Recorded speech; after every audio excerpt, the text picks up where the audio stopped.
Baik Pak, sudah bisa dimulai Pak Didip. Baik, kita mulai.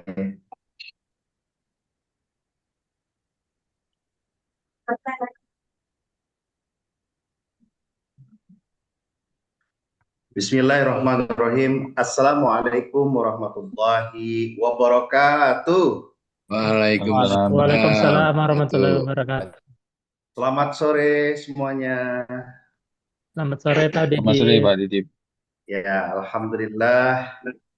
eh, Alhamdulillahirabbil alamin. Pada sore hari ini kita bisa berkumpul di ruang Zoom ini. Sebelumnya, marilah sama-sama kita berdoa agar jalannya acara diskusi pada sore hari ini dapat berjalan dengan lancar sesuai dengan apa yang kita harapkan. Berdoa dimulai.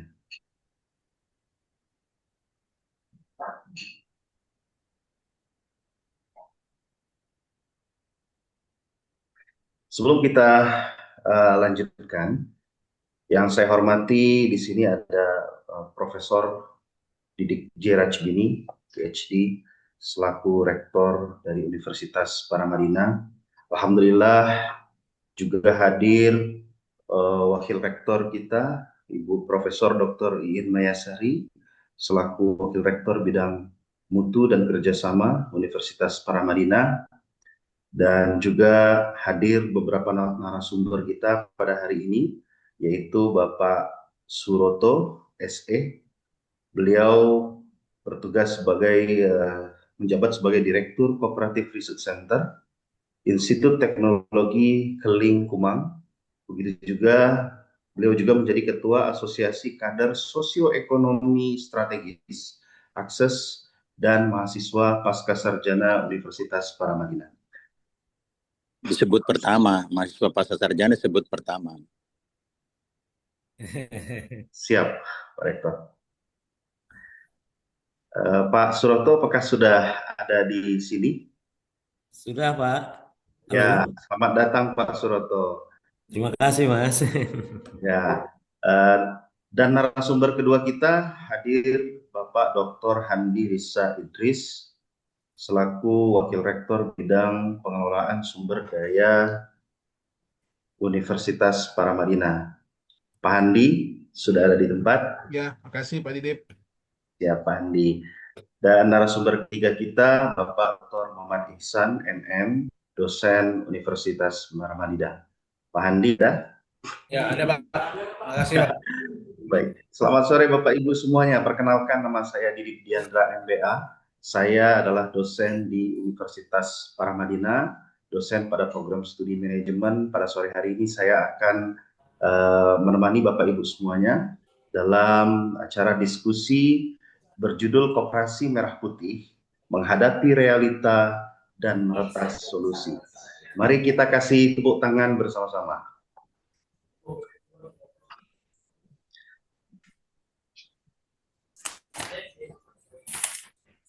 Bapak Ibu yang saya hormati, alhamdulillah pada sore hari ini saya melihat sudah cukup banyak partisipan yang hadir. Di daftar sudah ada sekitar 38 peserta, menyusul peserta-peserta yang lain yang akan bergabung pada sore hari ini. Izinkan saya untuk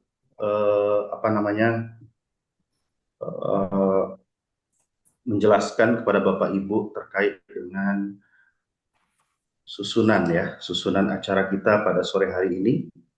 Yang pertama adalah pembukaan oleh moderator. Yang kedua dilanjutkan oleh sambutan oleh Profesor Dr. Iin Mayasari.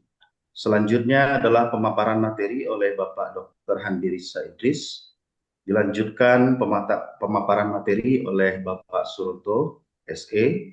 Kemudian pemaparan narasumber ketiga yaitu dari Bapak Dr. Muhammad Ihsan MM.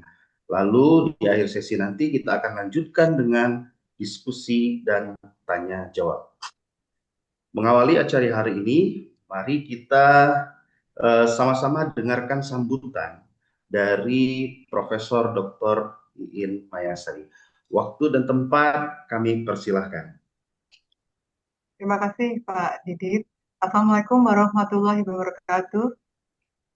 Waalaikumsalam Terima kasih, warahmatullahi wabarakatuh. terima kasih kepada Prof. Didit selaku Rektor Universitas Paramadina, ada Pak Widja, dan juga terima kasih kepada panitia penyelenggara dan para pembicara. Di sini ada Pak Suroto. Apa kabar Pak? Pak, masih ingat saya ya Pak Suroto? Saya takut ditagih tesis ini langsung dikatakan Tesisnya Prof. cepat selesai, tesis. Ya, saya ingat Bapak itu memiliki perhatian yang besar pada koperasi dan itu selalu menjadi diskusi di kelas. Dan kalau tidak berubah itu juga bisa menjadi topik tesis Anda ya Pak. Baik, Ibu. Dan seingat saya Bapak juga ingin membuat pengelolaan koperasi itu menjadi lebih profesional. Terima kasih juga kepada Pak Hanirisa dan juga Pak Ihsan, sekaligus moderator Pak Didip Diandra. Terima kasih juga kepada para audiens yang telah hadir pada acara diskusi Koperasi Merah Putih menghadapi realita meretas solusi. Tema diskusi koperasi sebenarnya itu sejalan dengan salah satu nilai-nilai keparamadinaan, yaitu keindonesiaan. Selain dua nilai yang ada, yaitu keislaman dan kemodernan. Keindonesiaan ini memiliki makna adanya kepedulian, menekankan kebersamaan, adanya empati, gotong royong, atau kolaborasi. Jadi kalau membahas koperasi itu menjadi bagian sejalan dari nilai keparamadinaan.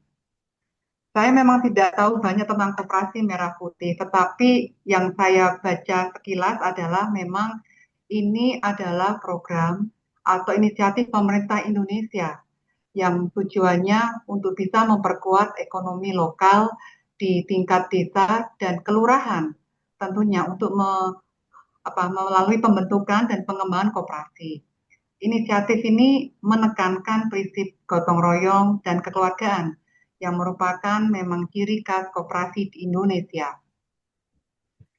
Koperasi Merah Putih memang dirancang untuk menjadi pilar pembangunan ekonomi desa.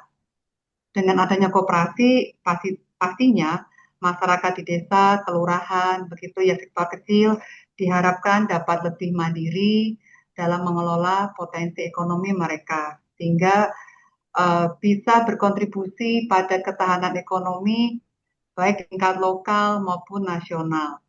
Nah, inisiatif ini juga bertujuan untuk mendorong pengelolaan koperasi lebih modern dengan dukungan dari pemerintah dan kemitraan dengan bank-bank yang masuk ke dalam Himbara. Koperasi ini diharapkan dapat menerapkan praktik manajemen yang lebih profesional dan transparan. Ya memang kalau kita ketahui bahwa Koperasi Merah Putih sebagai inisiatif pemerintah pastinya ada tantangan yang itu perlu diantisipasi dan diharapkan bisa menjadi diskusi pada sore ini. Pastinya tantangan yang dihadapi di dalam pengelolaan koperasi, kualitas SDM di dalam pengelolaan koperasi, dan juga terkait dengan kapabilitas kelembagaan, tata kelola, transparansi, akuntabilitas, manajemen risiko, serta juga kepatuhan terhadap regulasi, termasuk akses permodalan, kapabilitas bisnis, termasuk pengelolaan keuangan. Juga pastinya ada tantangan pasar dan persaingan. Persaingan dari pihak swasta, akses pasar, termasuk bagaimana nantinya pemerintah itu akan menerapkan konsistensi kebijakan pemerintah.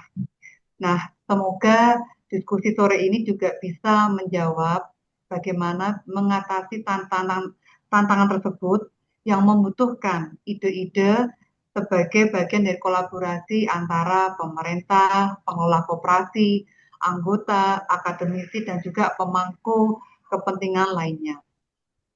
Saya rasa cukup Pak Didip sambutan dari saya. Semoga acara diskusi hari ini memberikan banyak pemahaman kita semua, khususnya akademisi di Paramadina dan juga mahasiswa S2, mahasiswa S1, dan juga Pak Suroto sendiri ya Pak. Setelah diskusi ini, Bapak kembali ke tesis. Terima kasih. Wassalamualaikum warahmatullahi wabarakatuh. Waalaikumsalam. Waalaikumsalam warahmatullahi wabarakatuh. Terima kasih banyak Prof. Iin atas sambutannya. Bapak Ibu semuanya, tadi ada beberapa penyampaian dari Prof. Iin menyatakan bahwa memang tidak mudah bagi kita untuk membangkitkan ekonomi kerakyatan atau dalam istilah lainnya adalah kedaulatan ekonomi rakyat. Maka tentu hal ini perlu kita bahas dan kaji lebih dalam. Mari kita sambut paparan materi dari narasumber pertama kita, yaitu Bapak Dr. Handi Risa Idris. Kepada beliau, waktu dan tempat kami persilahkan. Baik, terima kasih Pak Didip ya, yang sama-sama kita hormati Prof. Didi ya, Pak Wija, para pembicara, Mas Suroto, ada juga Mas Ihsan dan tentu saja Bu Iin selaku yang memberikan pengantar kepada kita dalam diskusi kita pada sore hari ini. Bapak Ibu sekalian, peserta, izin saya mau share screen ya, bahan yang akan saya presentasikan pada sore hari ini.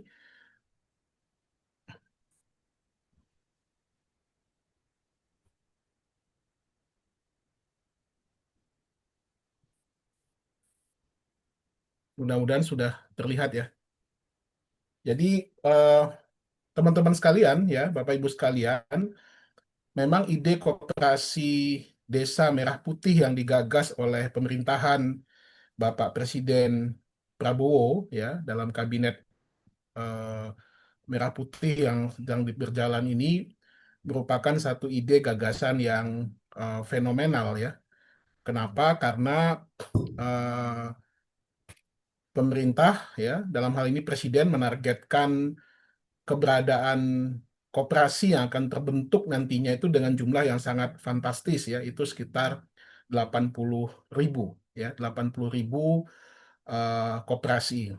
Misalkan kalau kita bayangkan saja satu koperasi itu beranggota 100 saja, ya berarti dalam jangka waktu setahun ini itu akan ada sekitar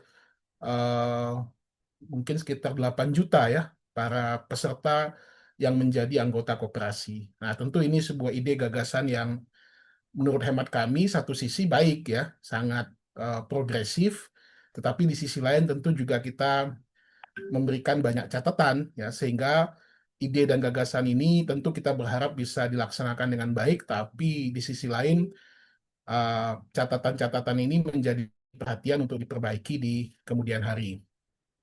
Ada berapa tema yang ingin saya bahas ya, atau berapa fokus ya yang ingin saya bahas ya, diantaranya latar belakang Koperasi Merah Putih ini ya, kemudian menjadi prioritas nasional ya, kemudian ada 3 hal yang menjadi pokok pembahasan saya pada sore hari ini, yaitu terkait dengan pembiayaan, kelembagaan, dan dasar hukum. Ya, sebagaimana yang kita ketahui ya, koperasi ini menjadi salah satu fokus ataupun pokok pembahasan yang tercermin dalam amanat konstitusi kita, ya, Undang-Undang Dasar 1945. Kalau kita cermati dalam preambul ataupun pembukaan Undang-Undang Dasar, ada 4 hal yang menjadi cita-cita besar bangsa kita ini, diantaranya memajukan kesejahteraan umum, mencerdaskan kehidupan bangsa, menciptakan keadilan sosial, dan ikut melaksanakan ketertiban dunia. Nah, dari 4 ini, ya, tentu yang paling relevan dan mendekati dengan ide dan gagasan tentang koperasi ini ada 3 mungkin ya, memajukan kesejahteraan umum, mencerdaskan kehidupan bangsa, dan menciptakan keadilan sosial. Nah, dari preambul ini kemudian turunlah pasal demi pasal yang terdapat dalam konstitusi kita itu, dan yang paling banyak mendapat atau menjadi inspirasi ya kita bersama adalah tentunya pasal 33 ya, ayat 1 ya, yang memang secara tegas mengatakan perekonomian disusun sebagai usaha bersama berdasarkan atas asas kekeluargaan. Kalau kita lihat diksi daripada ayat 1 ini, berarti ada kata-kata perekonomian kita itu disusun, berarti itu direncanakan, tidak berdiri sendiri, ya, direncanakan secara bersama-sama, ya. Kemudian usaha bersama, ya, berarti ini bukan usaha individu, bukan usaha pribadi, tetapi usaha bersama yang melibatkan banyak pihak, banyak orang, dan kemudian asasnya adalah kekeluargaan atau brotherhood, ya, persaudaraan ataupun kekeluargaan. Dan ini tentu saja, ya, dengan asas kekeluargaan ini tidak mungkin, ya, perekonomian itu kemudian menjadi perekonomian yang tidak terkontrol ataupun tidak terkendali, ya, tetapi perekonomian yang memang memberikan azas manfaat bagi banyak orang.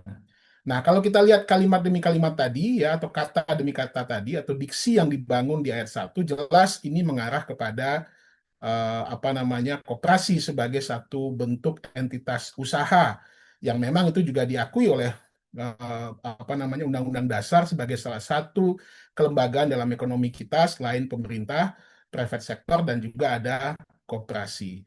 Jadi ini sudah sangat kuat secara amanah konstitusi kita, di mana koperasi ini menjadi salah satu, ya, kalau belum, mungkin belum lah sampai saat ini, tetapi cita-cita konstitusi itu mengatakan koperasi sebagai sokoguru perekonomian nasional. Nah, ini menjadi PR besar bagi kita, tantangan bagi kita, bagaimana arah perekonomian kita ini, ya, harus dibimbing, ya, dengan cita-cita tadi. Dan saya yakin founding fathers kita seperti Bung Hatta yang meng-create, ya, sebagai aktor intelektual lah, ya, dalam pasal 33 ini menginginkan perekonomian nasional itu bukan perekonomian yang berbasis kepada sosialis, atau juga bukan perekonomian yang berbasis kepada kapitalisme murni, ya, atau ekonomi yang semata-mata ekonomi liberal, ya, atau pasar, tetapi ekonomi yang bercirikan nilai-nilai luhur bangsa Indonesia, yaitu Pancasila tadi. Nah, jadi ide koperasi ini sebenarnya merupakan satu cita-cita luhur lah gitu, ya. Nah, jadi kita anggap gagasan Koperasi Merah Putih, ya, asumsi awalnya mengadopsi ataupun merujuk kepada amanah konstitusi ini. Jadi dari sisi ide dan gagasan kita sambut baik, ya, karena hampir 70 tahun merdeka, ya, kita uh, kita boleh katakan belum banyak koperasi-koperasi di kita yang berhasil, ya, yang bisa memberikan nilai dan manfaat besar kepada masyarakat kita. Nah, secara umum kalau kita pelajari Bapak Ibu sekalian, ya, terkait dengan prinsip-prinsip koperasi, maka kita akan menemukan hal-hal yang mungkin ini menjadi satu poin yang nantinya bisa kita kembangkan nantinya ketika melihat konteks Koperasi Merah Putih yang akan dibangun ini. Pertama, keanggotaan sukarela. Yang kedua, pengelolaan yang demokratis. Ketiga, ada SHU yang adil. Keempat, pemberian balas jasa yang terbatas terhadap modal.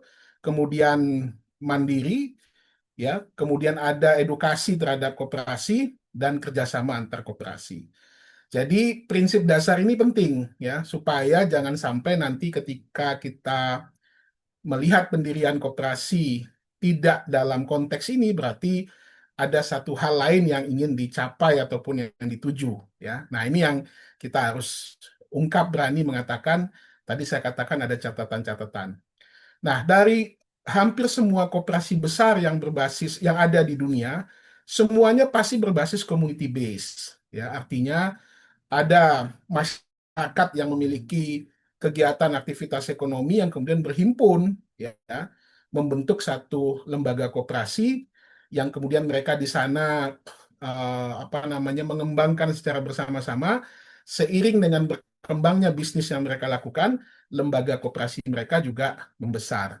Kita lihat misalkan ada merek ataupun koperasi Campina Campina Corporation di Eropa. Ini koperasi berbasis kepada peternak apa namanya, susu, keju, dan juga yogurt. Ini besar sekali di Eropa.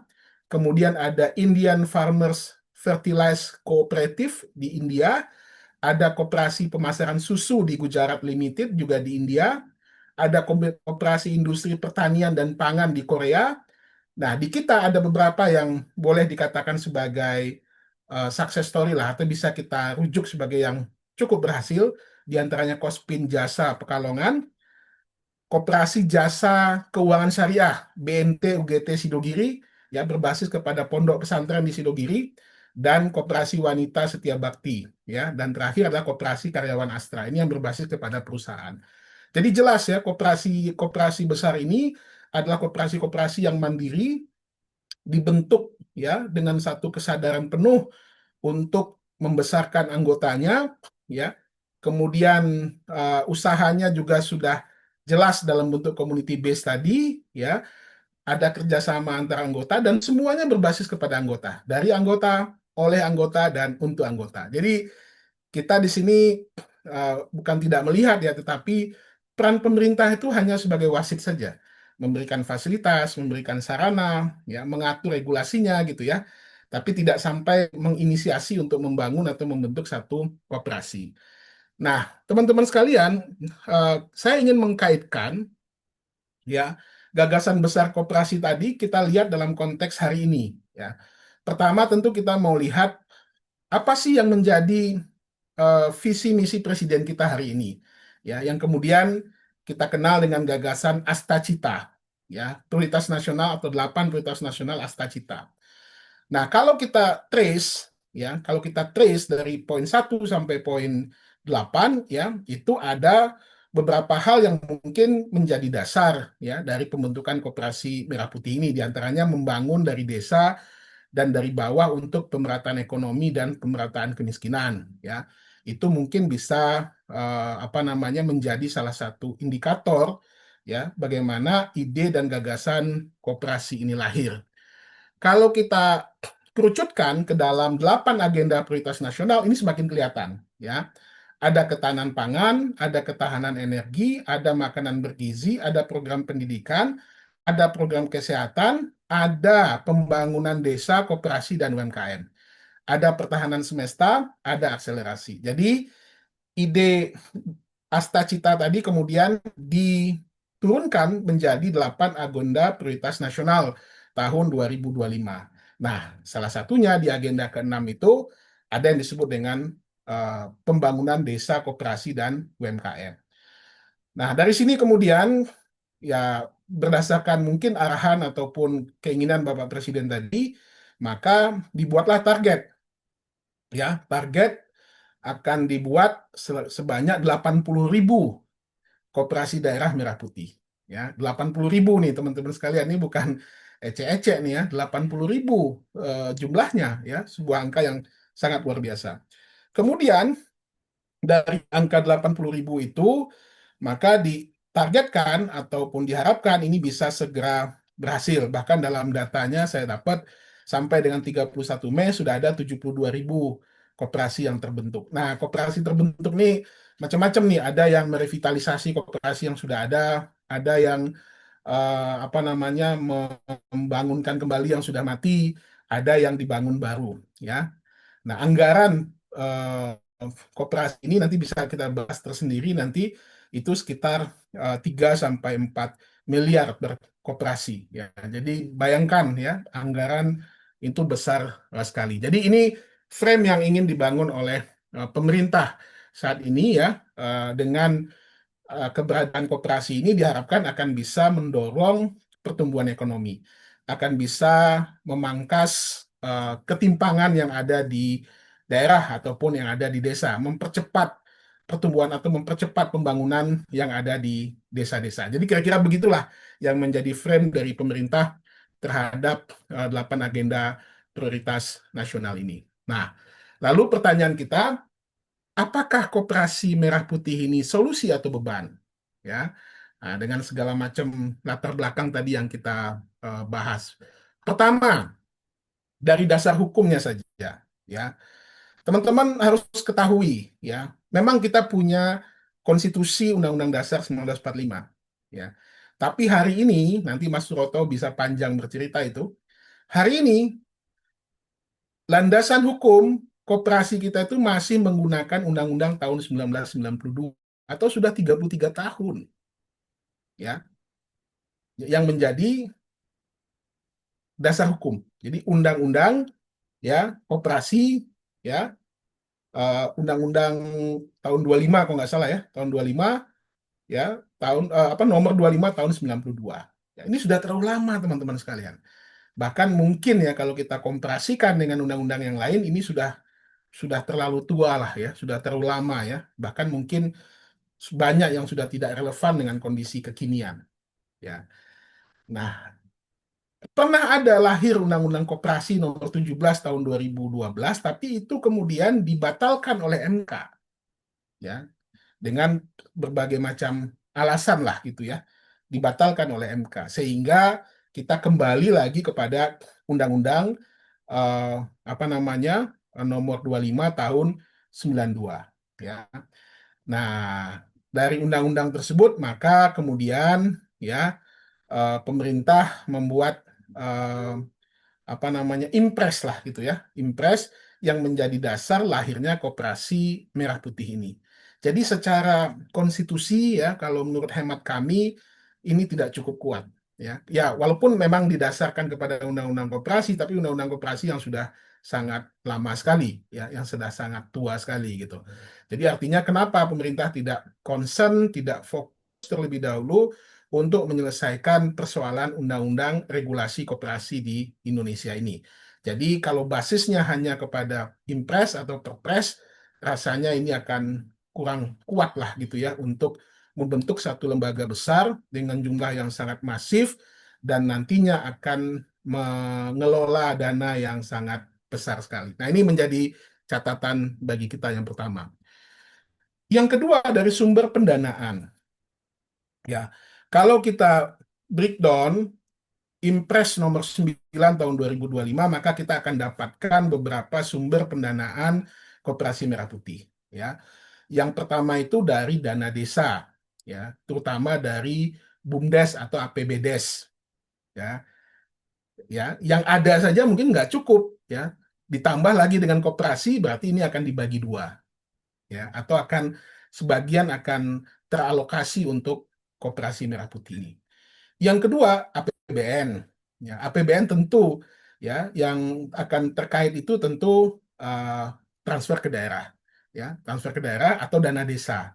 Ya, jelas ini akan memberikan dampak terhadap apa namanya pembiayaan daerah lainnya, ya.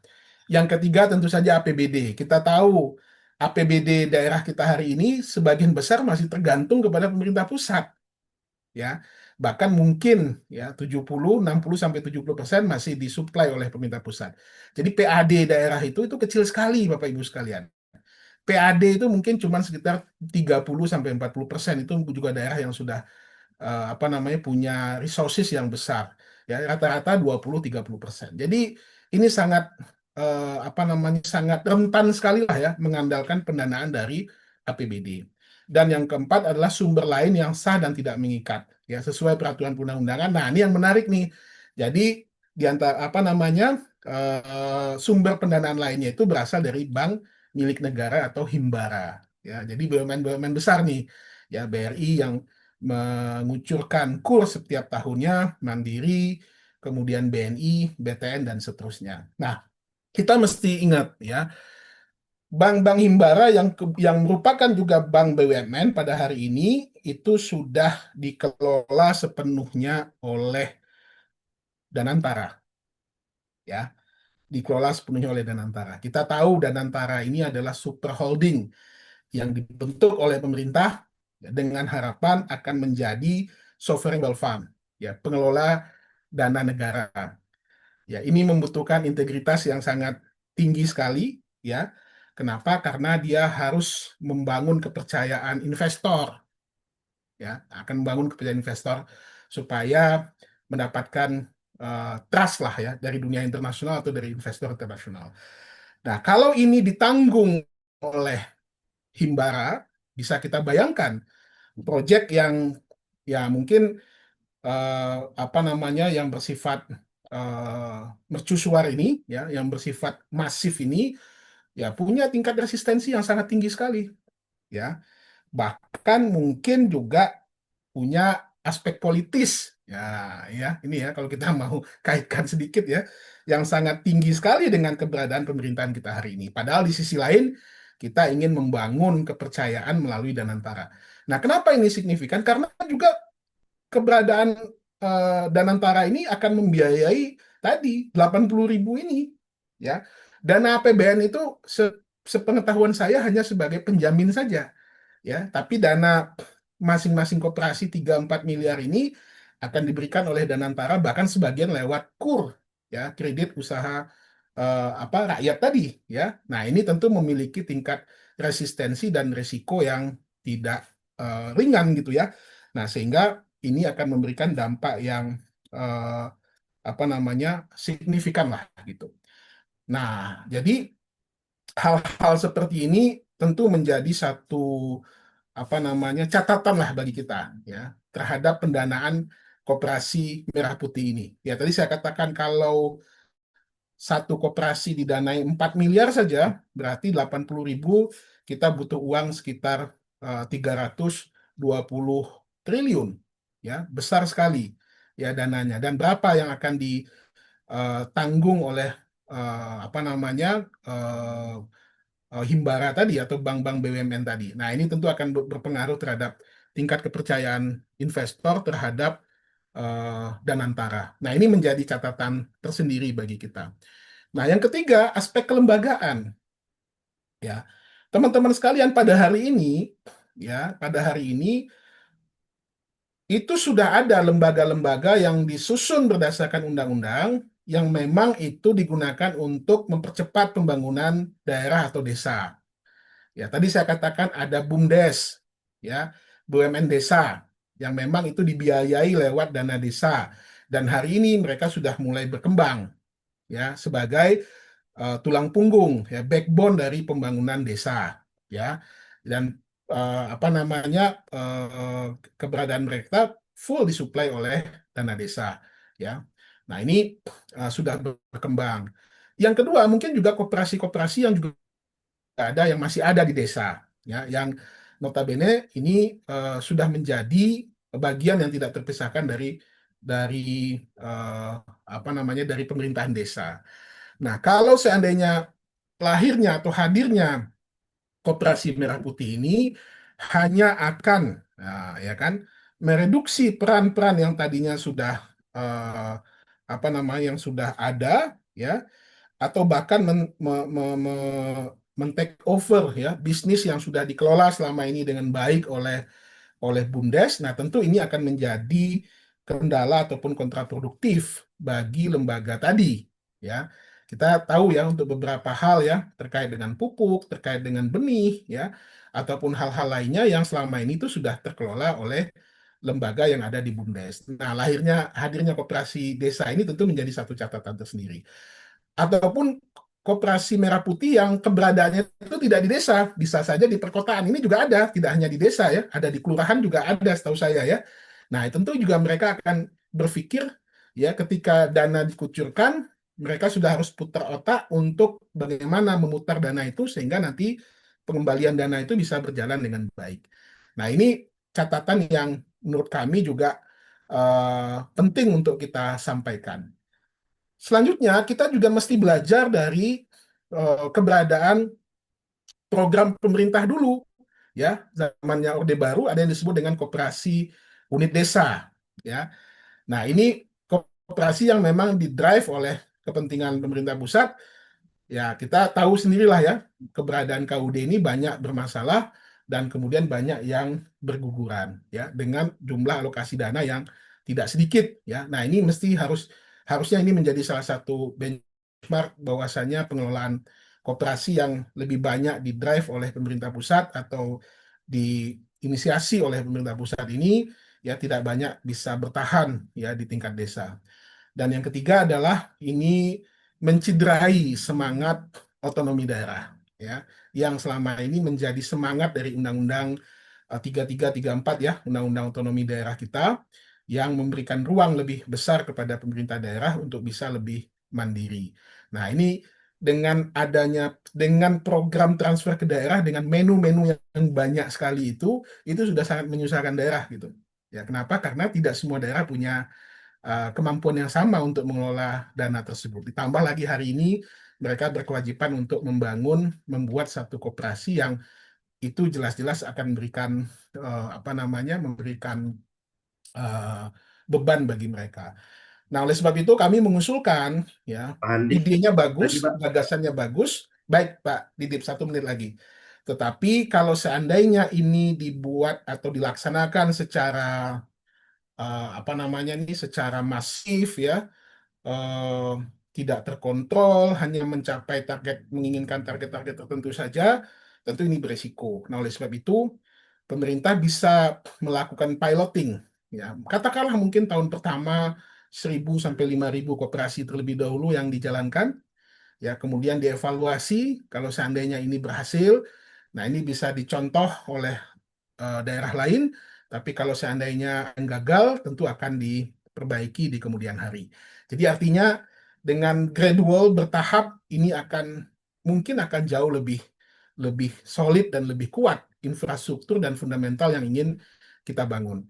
Jadi kita sambut keinginan baik pemerintah untuk menyegerakan, mengentaskan kemiskinan dan pengangguran di daerah, tapi dengan cara-cara yang juga prosedural, yang cara-cara tidak masif, dan tentu saja untuk kepentingan masyarakat banyak, tidak ada untuk kepentingan-kepentingan politik yang ya nantinya tentu saja orang juga akan bertanya-tanya, ya, karena sifatnya yang masif tersebut tentu tidak mungkin tidak memiliki dampak politik yang ingin didapat oleh pemerintah hari ini.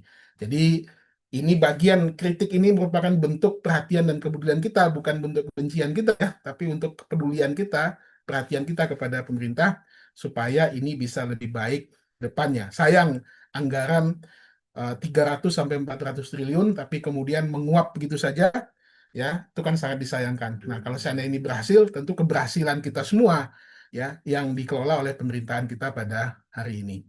Begitu Pak Didip, ya, burung Irian, burung cendrawasih, cukup sekian dan terima kasih. Assalamualaikum warahmatullahi wabarakatuh. Waalaikumsalam. Waalaikumsalam warahmatullahi wabarakatuh. Tepuk tangan Bapak Ibu buat narasumber pertama kita. Memang Pak Handi ahlinya pantun. Semakin sore saya lihat tadi pemaparannya semakin tajam, di mana pembahasan beliau di slide-slide terakhirnya itu terkait dengan undang-undang koperasi dan keberadaan Danantara. Yang lebih menurut saya lebih heboh lagi yaitu mengenai semangat apa yang mencederai semangat otonomi daerah. Tentunya acara kita pada sore hari ini akan semakin seru lagi dengan kehadiran narasumber kita yang kedua, yaitu Bapak Suroto SE. Nah, beliau ini adalah mahasiswa pasca sarjana Universitas Paramadina, juga sebagai Direktur Cooperative Research Center, Institut Teknologi Kuling, dan Ketua Asosiasi Kader Sosioekonomi Strategis. Pada Bapak Suroto, waktunya 15 menit ya Pak. Waktu dan tempat kami persilahkan. Silakan Bapak. Saya sudah bisa share belum ya? Ini kayaknya masih belum bisa share. Sudah Pak, Silakan Pak. mau saya bantu Pak? Oh boleh, biar ini waktunya takut malah habis nih, kayaknya ada masalah teknis di sini Mbak. Terima kasih Mbak Alia, bisa Mbak Alia bantu kan? Bisa Pak, sebentar. Oke, ya baik. Assalamualaikum warahmatullahi wabarakatuh. Waalaikumsalam. Bahagia untuk kita semua. Terima kasih kepada panitia seminar yang luar biasa ini yang sudah memberikan kesempatan kepada saya, mahasiswa S1 Paramadina S2 yang S2 mau S3, S2 ya, mau S3. berasa ditentir karena di sini ada Pak Rektor, ada guru pembimbing saya yang juga Ibu Profesor Iin Mayasari yang saya menyebut baru pertama kali beliau dia promosikan sebagai profesor baru kemarin. Selamat untuk Ibu Iin yang kebetulan pembimbing tesis saya, dan terima kasih kepada Bapak Ibu semua, terutama panitia, dan juga ada Mas Wijonarko, ada Mas Hendy, Mas Iksan, dan tentunya narasumber yang lain yang saya tidak sempat sebutkan di sini. Saya sebetulnya banyak ini ya, tadi dapat informasi tambahan dan banyak template saya tentunya mungkin beririsan dengan yang disampaikan oleh Dr. Rizka tadi, dan saya kira di sini mungkin saya langsung ke poin-poin substansi yang menjadi criticizing dari Koperasi Desa Merah Putih. Jadi Bapak Ibu sekalian, program Koperasi Desa Merah Putih atau pengembangan Koperasi Desa Merah Putih ini cukup mengagetkan bagi saya yang setiap hari melototin koperasi. Kenapa? Karena sebelumnya tidak pernah saya bayangkan bahwa Presiden akan menyusun ini sebagai program, karena memang tidak di state di dalam visi misi beliau sebelumnya sebagai capres dan juga cawapres ya sebagai pasangan. Tapi tiba-tiba muncul ada 80.000 koperasi dan dalam waktu 3 bulan sudah terregister. Sekarang ini sudah berdiri secara resmi, saya pantau langsung dari websitenya, yaitu 80.000 koperasi berbadan hukum. Dan ini adalah hasil dari sebuah ratas yang disampaikan oleh Presiden, kemudian ditindaklanjuti dengan Inpres yang diperintahkan kepada Menteri dan juga pimpinan daerah untuk segera mengembangkan Koperasi Desa Merah Putih. Dan agak mengagetkan juga sebetulnya Inpres ini dasarnya apa gitu. Karena apa? Karena kalau dilihat di Undang-Undang Nomor 25 tahun 92, sebenarnya sudah koperasi yang dibangun secara top down itu tidak punya tempat lagi. Karena koperasi itu harusnya milik masyarakat dan dikembangkan oleh masyarakat, dan pemerintah itu bagaimana membangun satu lingkungan yang kondusif bagi tumbuh kembangnya koperasi. Yang anehnya lagi baru dikeluarkan Inpres, Kepresnya baru dikeluarkan. Nomor Kepresnya juga dibikin sama, nomor 9 tahun 2025. Jadi ini saya kurang tahu ini kalau dalam administrasi hukum ini kekacauannya di mana ini. Tapi Bapak Ibu bisa dilihat dalam presentasi resmi dari kementerian yang terutama bertanggung jawab untuk melaksanakan tugas-tugas ini. Ada 18 kementerian yang berada di bawah koordinasi Menteri Koordinator Pangan, yaitu Pak Zulkifli Hasan. Dan kalau kita lihat dari template-template presentasi resmi mereka mengatakan bahwa ini dasarnya adalah Undang-Undang Dasar 1945. Nah, kalau tadi seperti yang disampaikan oleh Dr. Rizky bahwa koperasi itu landasannya adalah demokrasi ekonomi pasal 33. Perkataan demokrasi ekonomi dan koperasi itu ada di pasal 33, dan penjelasannya itu masih berlaku aktif itu menurut dissenting opinion dari Profesor Maria Farida sebagai pakar hukum tata negara. Di sana jelas sekali bahwa pasal 33 ini kata disusun itu penjelasannya ketika menyebut koperasi itu adalah bukan kalimat aktif. Penjelasan dari pasal 33 itu bukan kalimat aktif. Artinya perumus dari Undang-Undang Dasar 45 itu sangat hati-hati betul bahwa bangun perusahaan yang sesuai dengan demokrasi ekonomi itu ialah koperasi. Itu merupakan kalimat berita, kalimat yang tidak imperatif. Walaupun perkataan perekonomian disusun, itu tidak disebut di situ letterlek koperasi. Walaupun Bung Hatta mengklarifikasi bahwa yang saya sebut dengan asas kekeluargaan itu ialah koperasi. Tapi yang dimaksud adalah disusun itu, di situ jelas sekali bahwa perekonomian disusun sebagai usaha bersama. Kalau kita menginterpretasikan kata disusun, itu berarti tidak tersusun dengan sendirinya. Berarti harus ada upaya. Tapi di sana jelas bahwa sebagai usaha bersama itu usaha bersama sebagai bangsa, bukan usaha bersama secara institusional disebut sebagai mikroorganisasi koperasi. Artinya usaha-usaha swasta dan juga state enterprise atau BUMN itu punya ruang-ruang yang terbuka, ruang-ruang tersendiri. Nah, kita tahu bahwa koperasi hakikatnya adalah sebenarnya sebagai satu sistem alternatif ekonomi yang menjawab kegagalan dari sistem distribusi kesejahteraan yang dilakukan oleh state maupun oleh market, oleh pasar kapitalis gitu. Nah, kalau kemudian sekarang ini state yang berperan membangun koperasi melalui instruksi, saya nggak tahu hari seperti ini di ruang demokrasi yang sudah sangat terbuka, kenapa pemerintah masih menggunakan cara-cara kebijakan-kebijakan yang melampaui undang-undang yang tentunya kalau kita cek undang-undang koperasi itu masih merekognisi kata otonomi koperasi, kata kemandirian, dan itu bukan pasal-pasal langit yang tentunya tanpa makna gitu di Undang-Undang Nomor 25 tahun 92, walaupun undang-undang ini tadi disebut oleh Dr. Rizka sebagai undang-undang yang sudah usur, tapi di sana sebagai undang-undang yang existing hari ini itu harusnya ini yang menjadi landasan gitu. Nah, ini semua dari aspek kemandirian, demokrasinya, terus kemudian juga otonominya, semua dilanggar gitu. Dan saya mengatakan ini adalah suatu cara membangun koperasi palsu yang dilakukan secara koersif. Dan bagaimana masyarakat bisa merespon itu karena ada stimulasi atau iming-iming pendanaan yang berasal dari APBN. Biasanya seperti itu. Jadi disebutkan di dalam impresnya itu bahwa sumber pendanaan ada APBN, APBD, APBDes.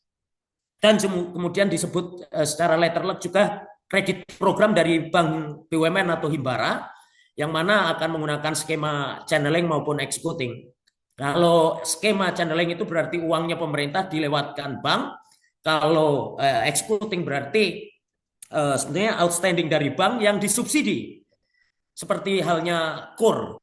Saya kira pemerintah yang dibicarakan terakhir-terakhir ini membicarakan soal yang terakhir tadi, model outstanding yang disubsidi atau model KUR, karena di sana disebut bahwa pembiayaan ini untuk modal kerja itu akan digunakan pakai dana dari Bank Himbara ini. Tentunya dengan prudensial sistem dari perbankan kita yang akan kocar-kacir dan rusak. Saya membayangkan bagaimana institusi yang baru dibangun, yang pengurus-pengurusnya sampai hari ini ketika saya cek di lapangan, mereka itu bingung. Sebetulnya mereka itu mendirikan rapat pendirian koperasi, tapi ketika saya tanya, hampir semua pengurus yang saya tanya, itu mereka tidak tahu harus ngapain. Jadi saya random sampling gitu, sekitar 10 orang pendiri-pendiri koperasi di beberapa koperasi desa Merah Putih ini, mereka rata-rata malah berpikir bahwa dengan mendirikan koperasi ini dan didorong oleh pemerintah, mereka akan segera dapat gaji. Jadi Prof. Didik, saya kira ini tantangan besar kita, Bapak Ibu, Mas Didip, kita di kelas akademia atau sebagai sekolah ini harus segera dapat memberikan kritik tajam terhadap kebijakan yang menurut saya akan menjadi satu peristiwa sejarah yang mungkin akan merusak paradigma. Nah, yang selanjutnya adalah pembentukan ini koperasi ini yang sudah merusak prinsip tadi itu. Ini merupakan pengulangan kebijakan lama sebetulnya. Bapak Ibu, jadi memang di negara-negara postkolonial seperti Indonesia,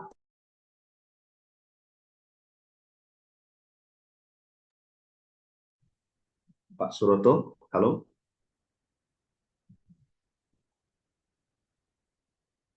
Izin Mbak Alia mohon dipanggil kembali. Ya, baik Pak. Sebentar. Lempar kayaknya Pak Didip.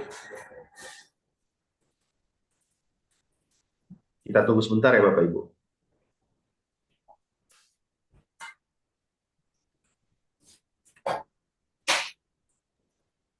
Luar biasa pandangannya tajam sekali, Mas Roto.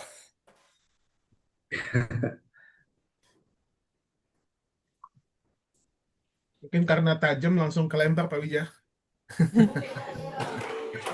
Beliau sangat menggebu-gebu Pak. Ini waktunya kita nggak bisa lama-lama ya.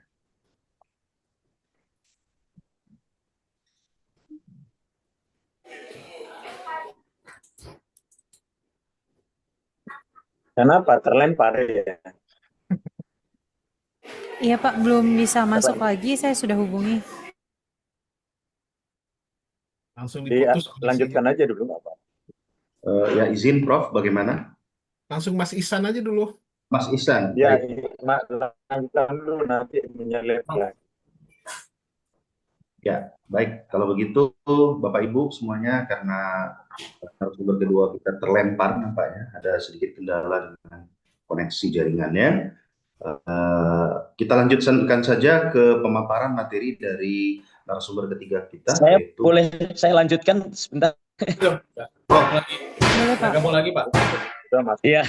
Baru masuk. Ini, Waktunya tinggal 2 menit, Mas. oh iya, baik. Nggak- Saya langsung nggak apa-apa, Pak Didi. percepat saja dalam satu kesimpulan. Boleh. Jadi intinya adalah bahwa Koperasi Merah Putih ini mengikuti model warisan British Indian Pattern, yaitu rakyat dianggap tidak memiliki kemampuan untuk membangun kemandiriannya, sehingga legitimasi pemerintah untuk mengambil inisiatif pembangunan koperasi. Kemudian ironinya adalah ini terjadi di International Year Kooperatif yang dijadikan pengakuan oleh PBB. Jadi tahun 2025 ini Bapak Ibu, itu adalah PBB mengeluarkan resolusi sepanjang tahun ini adalah sebagai perayaan Tahun Koperasi Internasional atau International Year Kooperatif. Artinya seluruh anggota PBB itu diharapkan mempromosikan dan menggaungkan bagaimana koperasi sebagai lembaga autonomous organization atau organisasi otonom, mandiri dan juga demokratis ini sukses dalam peranannya membangun kekuatan ekonomi. Dan Bapak Ibu, di dalam slide saya tentunya banyak contoh-contoh koperasi sukses yang bisa Bapak Ibu juga temukan melalui internet juga. Ada ICA Global 300 yang merilis lembaga riset Rio Rixem misalnya bekerja sama dengan ICA merilis 300 koperasi besar dunia. Tidak ada satupun koperasi besar dari 300 koperasi besar dunia itu adalah dari Indonesia. Sementara tetangga kita yang negara-negara kecil seperti Singapura, Malaysia, mereka juga memiliki prestasi yang cukup menarik. Bahkan seperti di Jepang itu Japanese Agriculture Zeno itu koperasi ini asetnya 6 kali lipat, jaringan Japanese Agriculture Zeno itu asetnya sampai 6 kali lipat Honda dan sebagainya. Nah, koperasi Desa Merah Putih ini saya menggunakan analisis dari apa yang dilakukan oleh Daimegio dan Powell tentang bagaimana isomorfisme, kalau dalam bahasa sosiologinya itu adalah isomorfisme koersif ya. Jadi koperasi palsu yang diciptakan oleh pemaksaan, dan pemaksaan ini dilakukan oleh negara.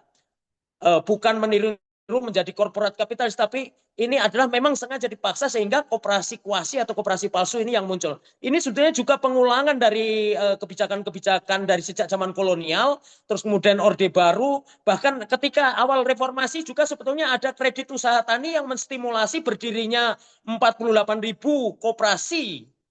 Dari jumlah 42.000 koperasi menjadi 90-an ribu koperasi.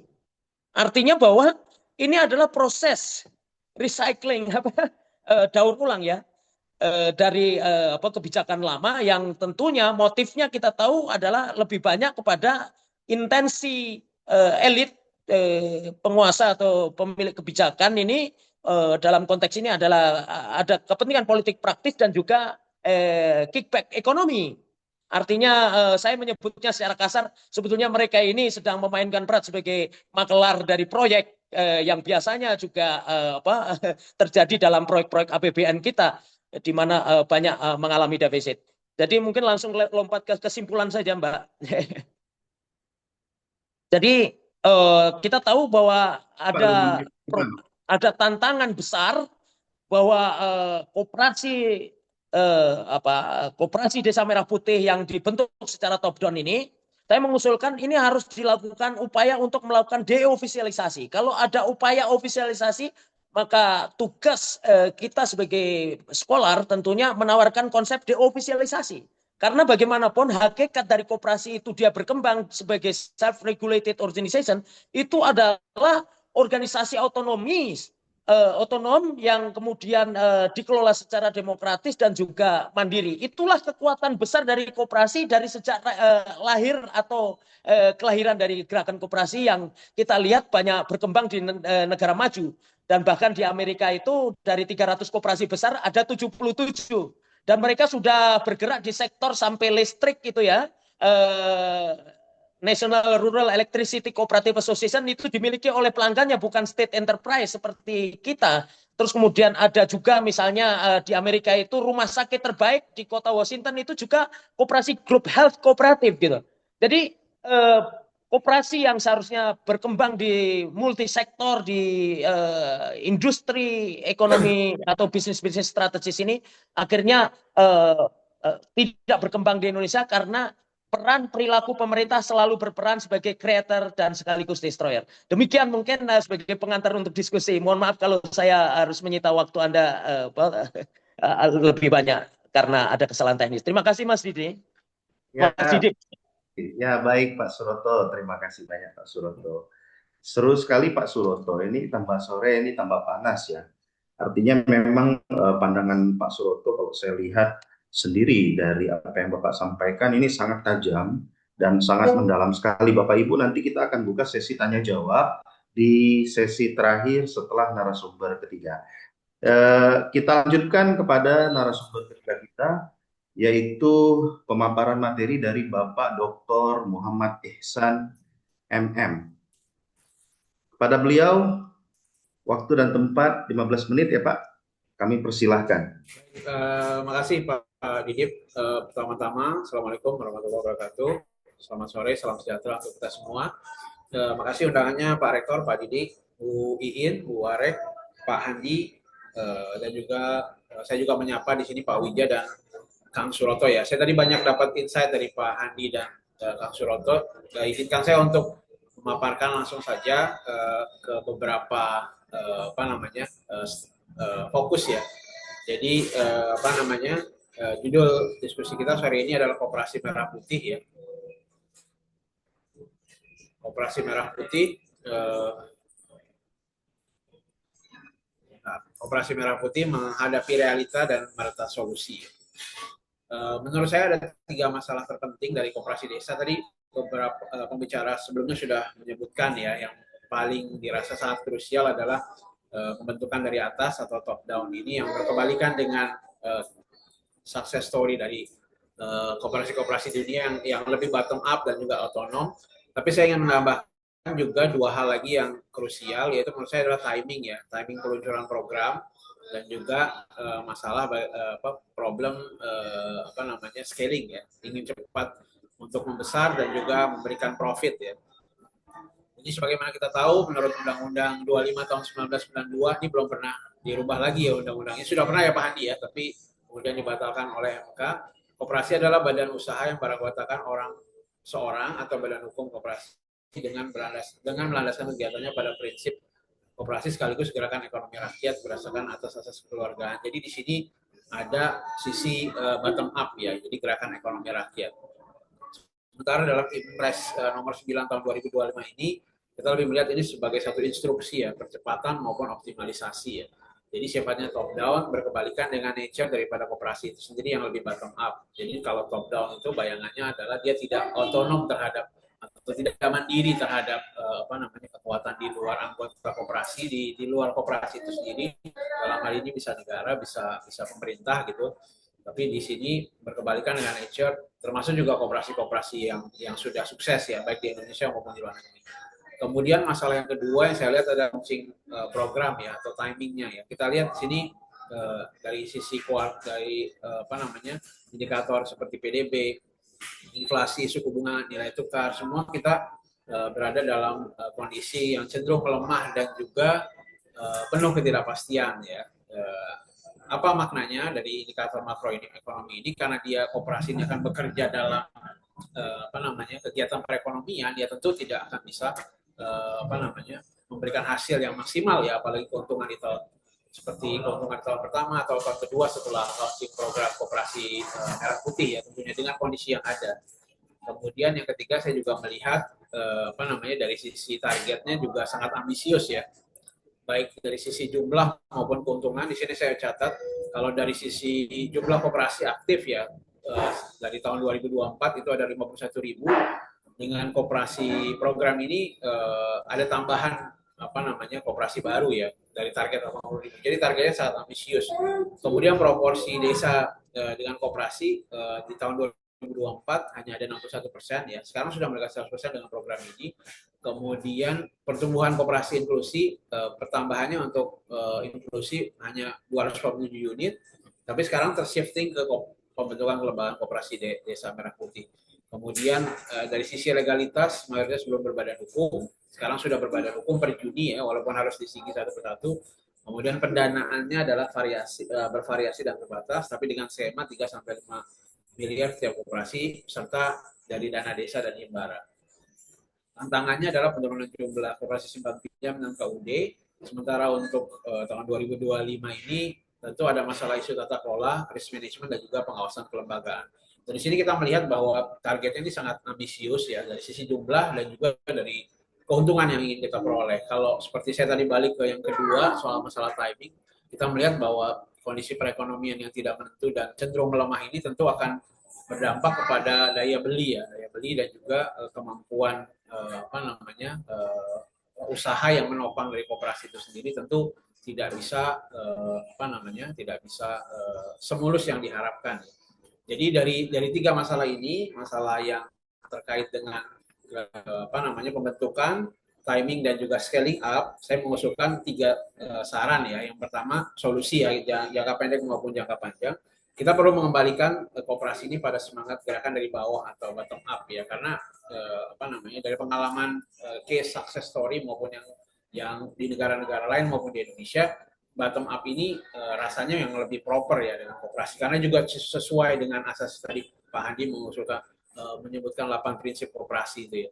Kemudian yang kedua, solusi kedua terkait scaling up ya, perlu adanya eksperimentasi ya, mungkin piloting project tanpa harus terburu-buru gitu menghasilkan 80.000 gitu, tapi lebih ke eksperimentasi, artinya melihat situasi dan kondisi yang ada di lapangan.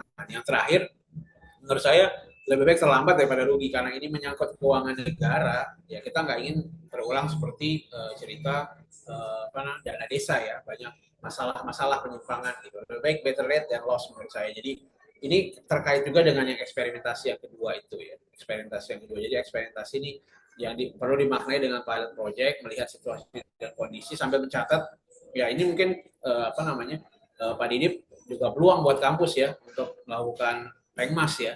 Jadi kita bisa mendampingi dan seterusnya. Kan kita punya data di sini. Sebenarnya niat baik ini harus didukung, tapi mungkin kita perlu channeling, perlu di awal lah gitu ya. Nah, ini saya terakhir, jadi supaya kita punya banyak waktu buat tanya jawab ya. Saya teringat di sini ini kan sebetulnya banyak program-programnya bukan hanya Pak Prabowo, tapi di program pemerintah lah ya secara umum, adalah pemerintah mencoba untuk memilih yang pemenang dari satu policy gitu.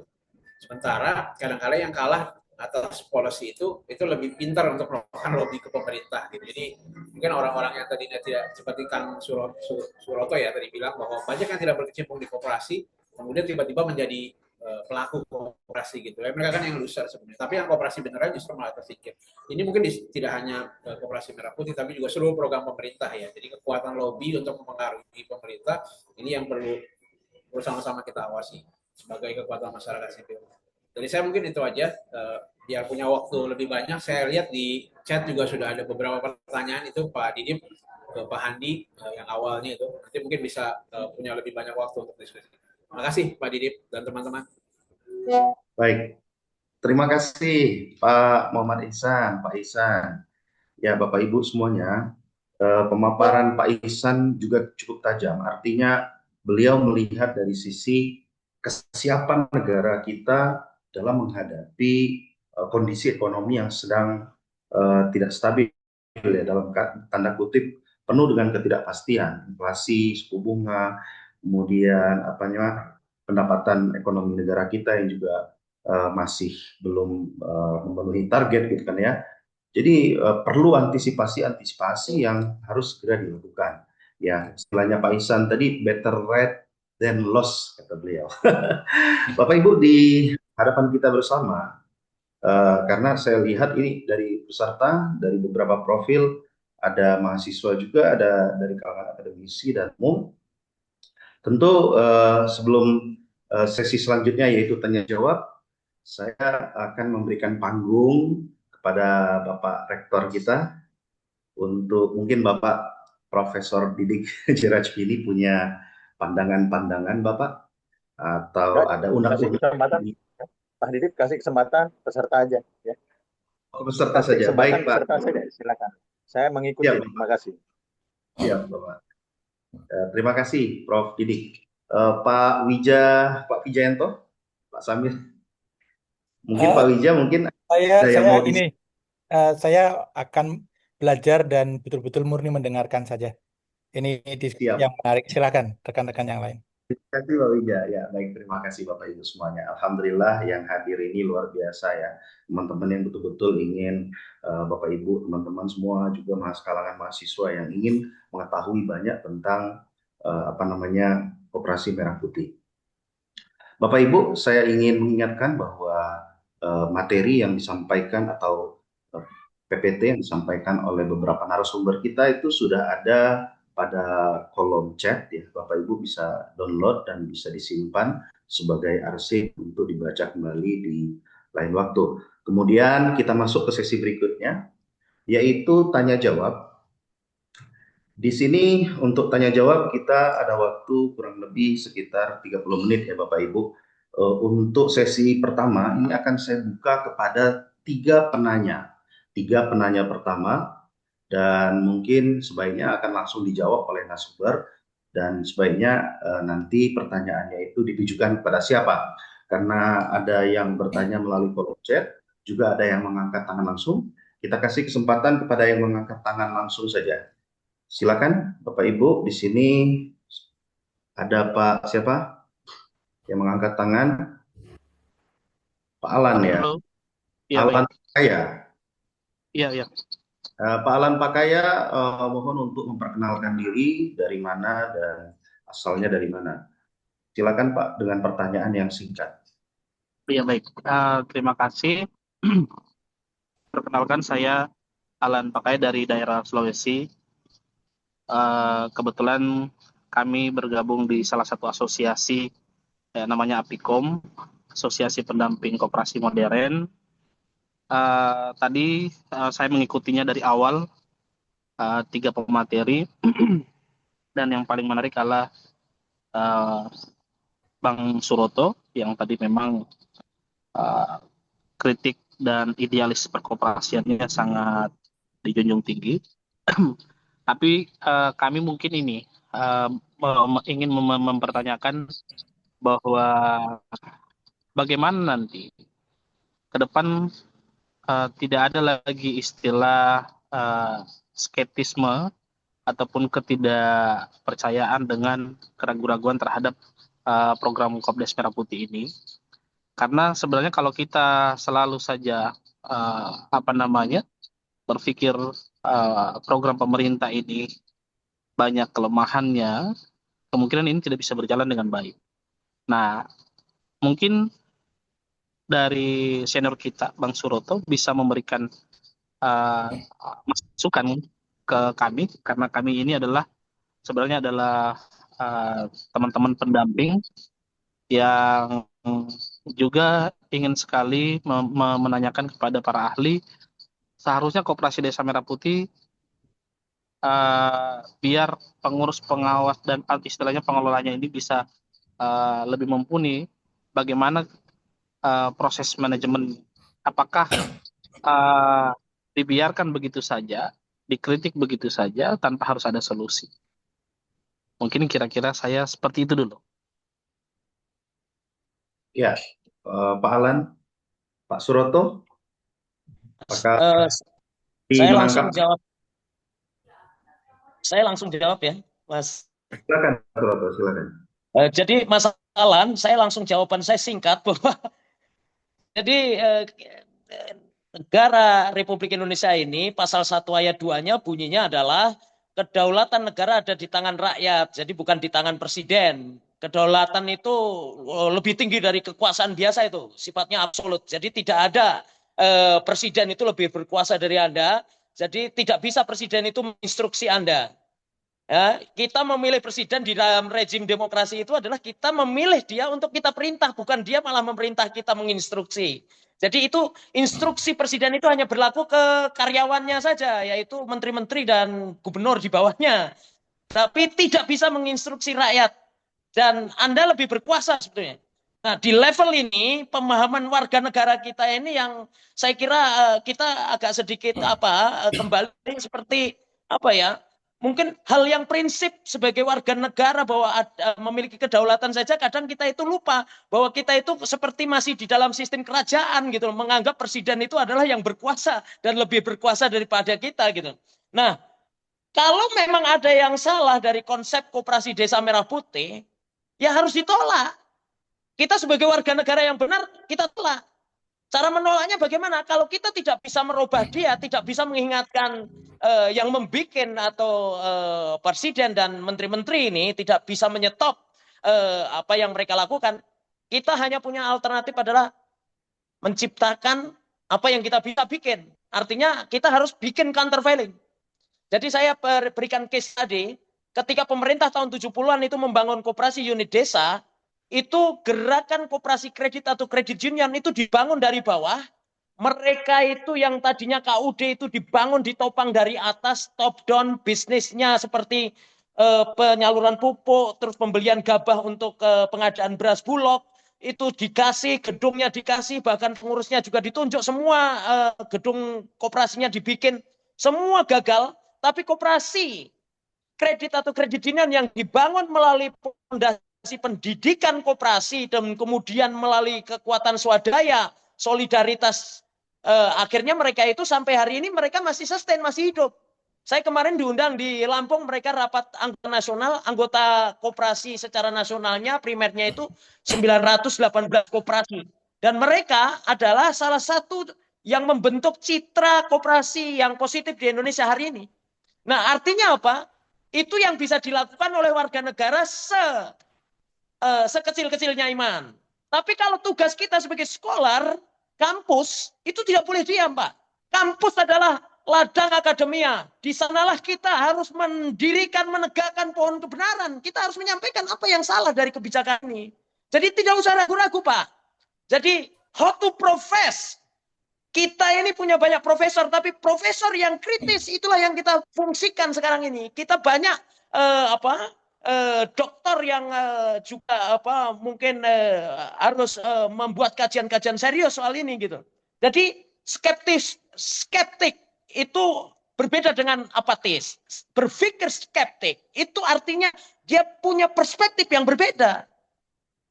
Kalau berpikir apatis itu artinya tidak mau diskusi. Itu seperti yang dilakukan oleh pemerintah. Justru pemerintah yang tidak mau berdiskusi. Saya setiap hari sudah menulis opini tentang ini, tapi pemerintah tidak membuka dialog. Bagaimana membangun koperasi dengan kajian akademik yang benar? Kalau mau kajian akademiknya dibikin semalam singkat juga, kita juga bisa. Tapi ya resikonya seperti ini. Apa yang menjadi kemauan menjadi tumpuan masyarakat, akhirnya justru kita akan terjerumus kepada jurang yang sama, mengulang kesalahan yang sama. Jadi Profesor Jos Santayana sudah jelas sekali mengingatkan kita. Apabila Anda lupa untuk belajar mengingat masa lalu Anda, maka Anda akan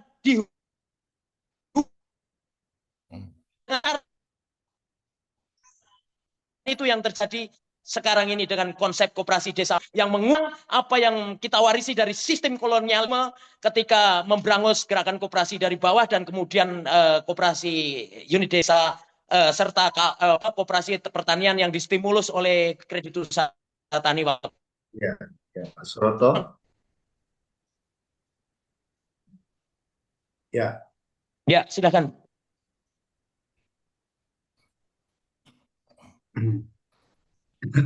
Ya, Pak Suroto, terima kasih banyak Pak Suroto atas jawabannya. Karena ini masih banyak pertanyaan-pertanyaan lain, Pak Suroto. Kita kasih kesempatan kepada penanya kedua. Ada di sini Bapak Yanto Sidik Pratikno Silakan Pak Yanto memberikan satu pertanyaan singkat. Mohon perkenalkan dirinya, Pak. Oh ya, terima kasih Mas Pak Titip ya.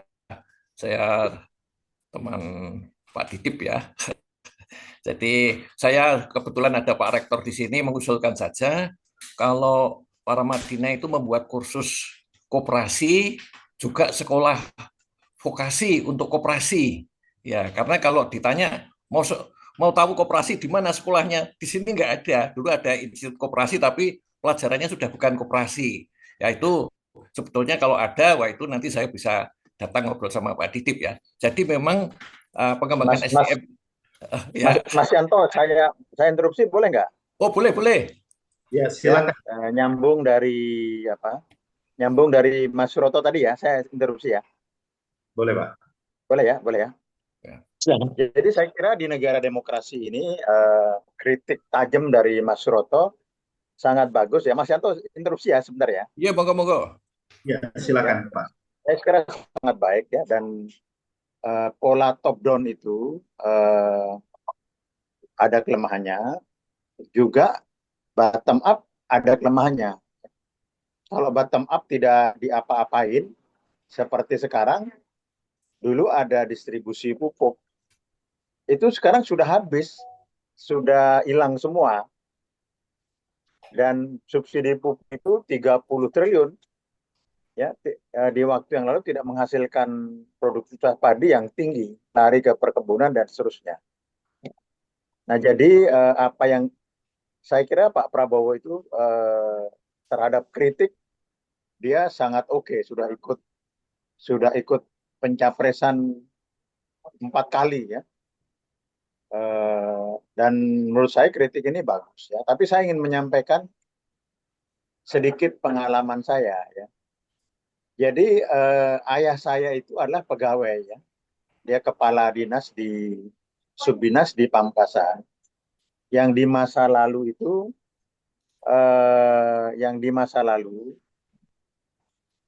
gajinya itu 2 minggu 3 minggu habis. Nah, Bapak itu menyekolahkan anaknya ya, 2 di IPB, 3 di ITS ya, sama Trunojoyo. Tidak mungkin itu bisa membiayai 5 anaknya sekolah. Ya, dari mana sekolah itu didapat? Dari koperasi. Jadi dulu ada koperasi yang top down, ya. Ini Pak Didi ini jadi profesor itu dari koperasi, Mas Roto. Dan koperasinya itu top down, yaitu KUD yang sekarang sudah hilang itu. Nah, bagaimana koperasi itu hidup? Ya, ayah saya itu ketua koperasi, itu garam dan beras. Ya, garam itu oleh tengkulak kalau musim ini video saya tidak kelihatan karena saya pakai Huawei sama Zoom itu di blok ya, tidak bisa sama Zoom itu tidak bisa kelihatan dapat ya, dengan Google bermusuhan Huawei ya. Memang ini antara perang Amerika dengan ini juga, kembali lagi ke situ ya. Ya, kritik Mas Roto itu bagus ya, tapi ini saya sampaikan juga ya. Jadi pada waktu musim kemarau kan produksi garam banyak sekali. Jadi sangat banyak pada musim kemarau itu ya. Nah, itu biasanya sama tengkulak ditumpuk sehingga harganya habis jeblok gitu ya. Nah, kemudian dengan adanya koperasi ya, koperasi menstabilkan harga sehingga ayah saya itu punya 5 hektar tambak garam ya, itu stabil ya. Tidak hanya itu, ayah saya itu juga punya penggilingan, dan penggilingan itu memberikan dengan KUD memberikan untung yang bagus ya. Jadi saya kira top down dikembangkan dengan bottom up, dikritik sama Pak Suroto itu akan menghasilkan hal yang bagus ya. Dan memang sekarang diperintah itu bank-bank BUMN ya. Jadi kalau Pak Suroto jadi presiden ya harus pemerintah, nggak bisa nunggu-nunggu dari rakyat ya. Ya, jadi menurut saya ini bagus sekali ya. Nah sekarang coba perhatikan ya, ekonomi beras saja, sekarang beras di beras saja ya, kalau di organisasi dan koperasi, itu ada 109, Mas Suroto ya, mungkin Mas Suroto belum datanya, ada 190.000 penggilingan. Penggilingan itu kecil-kecil ya, yang itu nasibnya naik turun, untungnya juga kecil-kecil. Ada yang gede juga ya. Nah, kalau itu diorganisasikan dengan koperasi, dan di atas koperasi ada sekunder ya, di atasnya lagi ada induknya, membina ya. Jadi teman dari Aspikom siapa tadi ya, itu nggak apa-apa ya, semangat aja. Jadi kritiknya Mas Roto itu jadi semangat saja, jangan menciutkan hati ya. Kritik harus begitu ya. Kalau ciut tuh nggak bisa nyapres ya, nggak bisa jadi cagup ya. Ya, sorry ini interupsi saya Mas. Ya, itu saja. Terima kasih ya. Assalamualaikum. Ya, waalaikumsalam warahmatullahi wabarakatuh. Terima kasih Prof. Didi. Tambah menarik nih tambah sore. Pak Yanto, satu pertanyaan saja Pak. Silakan Pak. Oh Ditujukan iya. yang simpel. Terima kasih. Jadi saya ulangi lagi, itu mengusulkan untuk mengembangkan SDM itu adanya kursus koperasi atau sekolah koperasi, ya misalnya sekolah vokasi, ya itu karena kalau belajar di sini nggak ada. Jadi seperti dulu sebelum ada manajemen itu juga ruwet ya, karena sekolahnya nggak ada. Nah ini kalau mau sekolah itu para Madinah kebetulan direktur tuh membuat rintisan tadi. Nah ini karena saya sekolah itu koperasi harus ke Italia, vokasi itu ya di ILO untuk dapat diploma koperasi. Dan apa yang dikemukakan oleh Pak Andi tadi betul, memang ada koperasi di sana. Di India saya kunjungi juga koperasi, tempat Pak Didip dulu belajar itu ada koperasi pupuk gede, koperasi susu. Nah itu, jadi usulnya itu bisa mengembangkan, jadi ikut membantu SDM-nya yang kurang. Ya, tetap jangka pendek kursus, jangka menengah program vokasi, ya diploma vokasi D1, D2, D3, mungkin kalau ada sarjana terapan. Karena nggak ada sekolahnya, kalau ditanya mau pinter sekolah koperasi di mana, ya itu terima kasih saja. Terima kasih Pak Yanto. Ya, ini masukan yang bagus juga ya. Memang kita belum menemukan itu ya Pak Suroto ya. Di Indonesia itu belum ada. Ini boleh saya komentari Mas? Ini sedikit saja Pak, karena ada banyak pertanyaan ini. Jadi Coop Academy atau Kooperatif Academy itu kalau Anda pergi ke kota Manchester, awal mula organisasi koperasi ada di sana, kota kecil itu punya 24 Kooperatif Academy. Dan itu sekolah berperikemanusiaan ya, sekolah yang berbasis values. Seperti halnya para Madinah yang kita kenal, ada nilai-nilai luhur yang kita pegang betul sebagai akademia di sini. Itu sekolah koperasi itu sebenarnya ajaran yang sangat tinggi. Karena apa? Membentuk manusia multidimensi, bukan homo economicus. Kalau saya menjadi sarjana ekonomi, saya belajar tentang koperasi, itu otomatis dia sifatnya heterodoks. Dia sifatnya multidimensional cara pandangnya. Jadi tidak bisa hanya membicarakan ilmu ekonomi dalam konteks bicara market market driven system dan sebagainya, itu tidak bisa. Jadi itulah nilai tambah dari sekolah koperasi. Sayangnya di Indonesia itu tidak mata kuliah koperasi waktu saya mengajar sebagai praktisi di UI, teman-teman sekolah di UI itu saya tanya kenapa kok mata kuliah koperasi sudah nggak ada waktu dulu awal-awal itu, tapi sekarang menjadi mata kuliah wajib yang menarik. Tapi di kampus lain waktu S1 itu juga mata kuliah koperasi tidak ada, walaupun saya kuliah di Fakultas Ekonomi. Ini temuan peradaban manusia sebagai ilmu pengetahuan baru, dan bahkan adalah sistem perusahaan, kalau disebut sebagai perusahaan adalah perusahaan yang futuristik karena melampaui dari sistem kepemilikan ESOP atau kepemilikan saham oleh buruh yang dilakukan oleh korporasi. Bahkan ini konsumennya pun bisa menjadi pemilik. Kenapa ini tidak ada yang mempelajari gitu loh? Kenapa tidak diajarkan? Jadi koperasi di Indonesia itu tidak bisa berkembang, salah satunya sudah disingkirkan sejauh mungkin dari sejak sebelum masuk ke pikiran. Jadi sudah diperlakukan tidak adil sebelum masuk ke pikiran. Kalau Pramudia Lantatur itu adalah kamu sejak dalam pikiran. Ini sebelum masuk pikiran saja sudah dibuang ke anak-anak muda ini sehingga mereka taunya ya sistem ekonomi kapitalis, ilmunya ekonomi neoklassikal ekonomi gitu, nggak punya referensi yang lain. Jadi saya kira penting sekali tadi oleh Profesor Didi tadi, International Cooperative Law Guidance di seluruh dunia itu sebetulnya boleh mendirikan koperasi itu 2 orang atau 3 orang. Singapura itu kooperatif law-nya atau undang-undangnya boleh orang mendirikan 3 orang. Di mana di Jepang juga 3 orang. Hanya di Indonesia yang harus 20 orang terus kemudian kemarin Omnibus Law mengoreksi jadi 9 orang. Sudah 9 orang mendirikan koperasi, pikirannya adalah mencari bantuan dari pemerintah dan minta digaji sama APBN, APBD, APBDS. Gimana kita mau membangun entrepreneurship berbasis koperasi? Jadi koperasi tidak bisa tumbuh berkembang karena apa? Di Indonesia regulasinya juga banyak menganiaya koperasi gitu. Terima kasih. Mungkin komentar singkatnya bahwa koperasi harusnya ditumbuhkan secara natural as a business as usual, tapi dia berbeda. Capital is not master, but capital is just a servant. Jadi hanya alat bantu, bukan sebagai alat penentu dalam decision making dari sebuah korporasi. Terima kasih.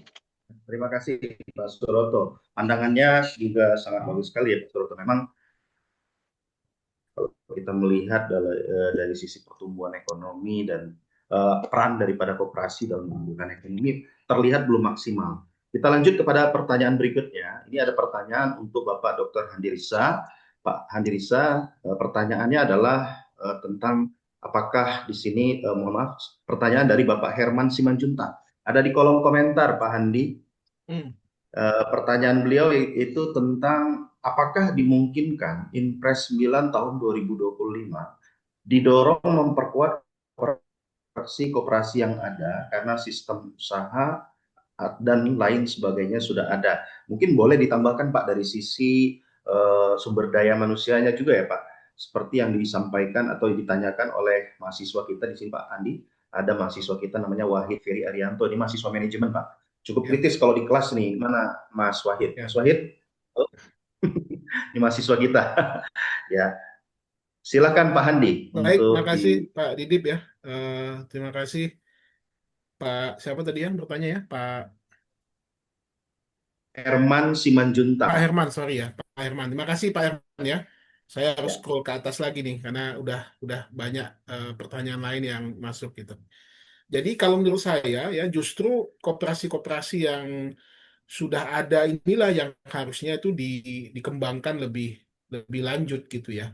Karena seperti tadi koperasi usaha perhutanan sosial ya. Nah ini kan koperasi yang apa namanya merupakan bagian dari pengelola hutan desa gitu ya, yang itu notabene adalah masyarakat ya. Jadi yang sudah ada ini tentu ini yang harus dikembangkan lebih lanjut ya, karena mereka sudah punya basis sosial yang baik ya, sudah punya community base yang juga mengakar di desanya. Nah, ini yang harusnya juga menjadi salah satu prioritas dari pengembangan koperasi merah putih ini. Ya ini yang harus diperbanyak ya, ketimbang tadi ya mendirikan koperasi baru yang nyata-nyata itu tidak punya basis atau punya dasar yang kuat gitu. Jadi sekali lagi Pak Herman ya ini sangat memungkinkan ya. Bahkan menurut saya ini yang harus didorong lebih banyak sehingga koperasi-koperasi yang hidup segan mati nggak mau ini ya, yang tidak mendapat perhatian, tidak mendapatkan pendanaan lebih banyak ya, ini akan bisa tumbuh dan berkembang. Apalagi koperasi yang memang itu basisnya itu sudah jelas ya, basis masyarakat itu sudah jelas, basis komunitasnya itu sudah jelas, dan secara keanggotaan itu juga sudah relatif baik lah gitu ya. Nah kalau ini bisa dikembangkan tentu akan memberikan dampak yang signifikan bagi perekonomian masyarakat setempat ya, terutama untuk pemberdayaan masyarakat setempat. Apalagi perhutanan sosial ini juga memiliki peran yang cukup signifikan untuk menjaga kelestarian lingkungan ya, hutan yang ada di desa gitu. Jadi begitu Pak Didip ya, pandangan saya Pak Didip. Ya, terima kasih banyak Pak Handi Risa. Pak Bapak Ibu semuanya, ini banyak pertanyaan-pertanyaan yang hadir. Kita coba kasih kepada Bapak Dr. Muhammad Ihsan ya untuk menjawab pertanyaan dari Pak Yakin Ahmad, Pak. Bapak bisa lihat di kolom chat, saya bacakan sedikit. KUD dan Kopdes lahir dari kebijakan top-down Orde Baru Impres RI nomor 4 tahun 1973 tentang pembangunan KUD dan Kepres nomor 9 tahun 1980, memperkuat KUD sebagai koperasi tunggal di desa. Kopdes lahir dari semangat reformasi dan otonomi desa, landasannya Undang-Undang nomor 6 2014 Permen Desa. Jika, nih pertanyaannya Pak Ihsan, jika koperasi modern seperti Kopdes atau KMP hanya mengganti nama dari KUD tanpa mengubah pendekatannya, maka akan gagal. Juga pertanyaannya bagaimanakah harapan dan kesiapan KMP ya Pak saat ini? Silakan Pak Ihsan.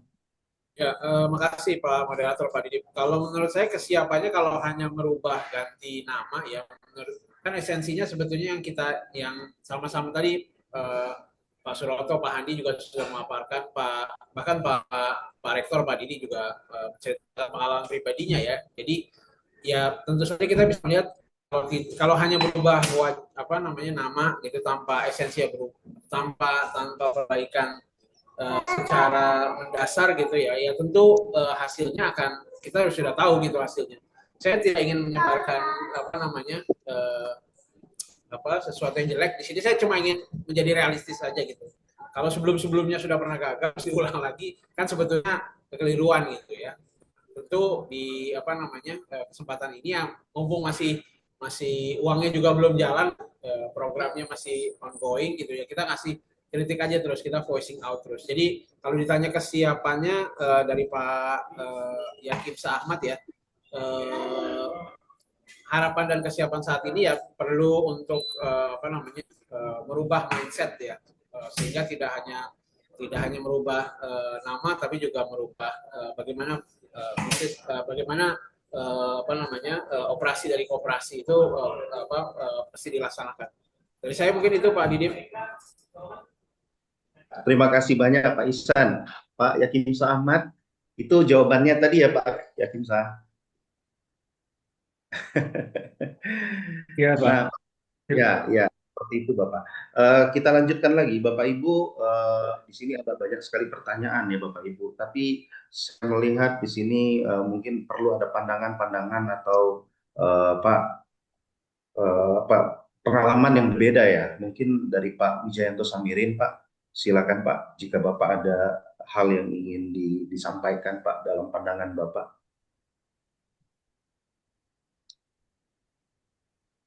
Mau sholat nih. Oh, mau sholat? Sholat asar. Sorry. Masya Allah ya, Pak. Silakan Pak. Atau disampaikan dulu Pak?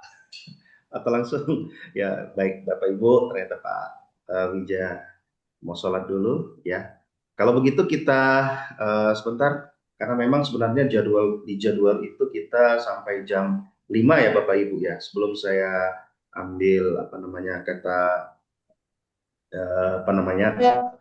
kesimpulan, saya perlu mungkin memanggil tadi Prof Iin, Ibu kita Profesor Dr. Iin. Bu Iin, beliau juga sedang tidak ada. Tidak masalah Bapak Ibu semuanya. Kita lanjutkan lagi. Bapak Ibu, di sini ada Mas Longgar ya, Longgar Wahyudi Triasmoro. Tadi Mas Longgar memberikan pertanyaan di kolom chat, juga mengangkat tangan. Ya, saya harap ini mungkin menjadi pertanyaan terakhir ya Bapak Ibu, karena ini banyak sekali pertanyaan. Atau nanti coba kita bahas di sesi berikutnya. Mas Longgar Wahyudi Triasmoro, ini ada di kolom chat atau mau langsung ngomong, silakan Pak Longgar. Terima kasih Pak Didip.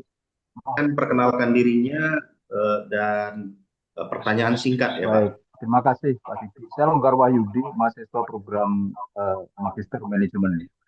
Bapak Ibu dosen mohon izin. Jadi saya mulai dari satu statement, saya rasa kita semua akan sepakat dan mudah mendapat kalau visi negara atau boleh dibilang pemerintah itu mengacu pada ekonomi kerakyatan, pemberdayaan, semua untuk rakyat pasti sepakat lah, termasuk dalam konteks Koperasi Merah Putih gitu.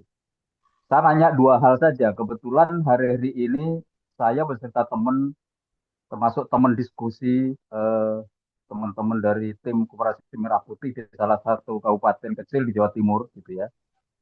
Dan dari mulai saya kecil, kami hidup di lingkungan seperti yang Mas Suroto tadi gambarkan, persoalan di desa ya. Bang Titil, ekonomi susah, hasil pertanian seperti Prof. Didi tadi sampaikan ya. Kami ada di situ gitu sehari-hari. Sehingga ketika pemerintah punya agenda seperti ini pasti akan disambut sangat baik meskipun gitu kan challenge-nya banyak gitu. Pertanyaan dua saja. Yang pertama kan Dr. Handi tadi sudah menguraikan 80 tahun kita merdeka, founding father kita sudah memang mendesain koperasi ini sokok guru ekonomi gitu ya. 80 tahun ini kita rasakan nih, kita nih liberal juga kagak, sosialis juga kagak gitu. Ekonominya mau mau apa ini? Liberalis juga bukan, sosialis juga bukan gitu. Jadi apakah ekonominya bukan-bukan? Apa sih sebetulnya root causes sehingga yang namanya program pemberdayaan ekonomi rakyat, usaha tentang rakyat itu mesti kurang sukses. Tadi disebut misalnya KUD, BUD gitu. Teman-teman Bapak Ibu sekalian yang hidup di desa pasti sangat merasakan sampai dengan hari ini betapa challenge-nya tentang kehidupan masyarakat bawah yang notabene majority. Itu satu. Yang kedua, hari-hari ini kan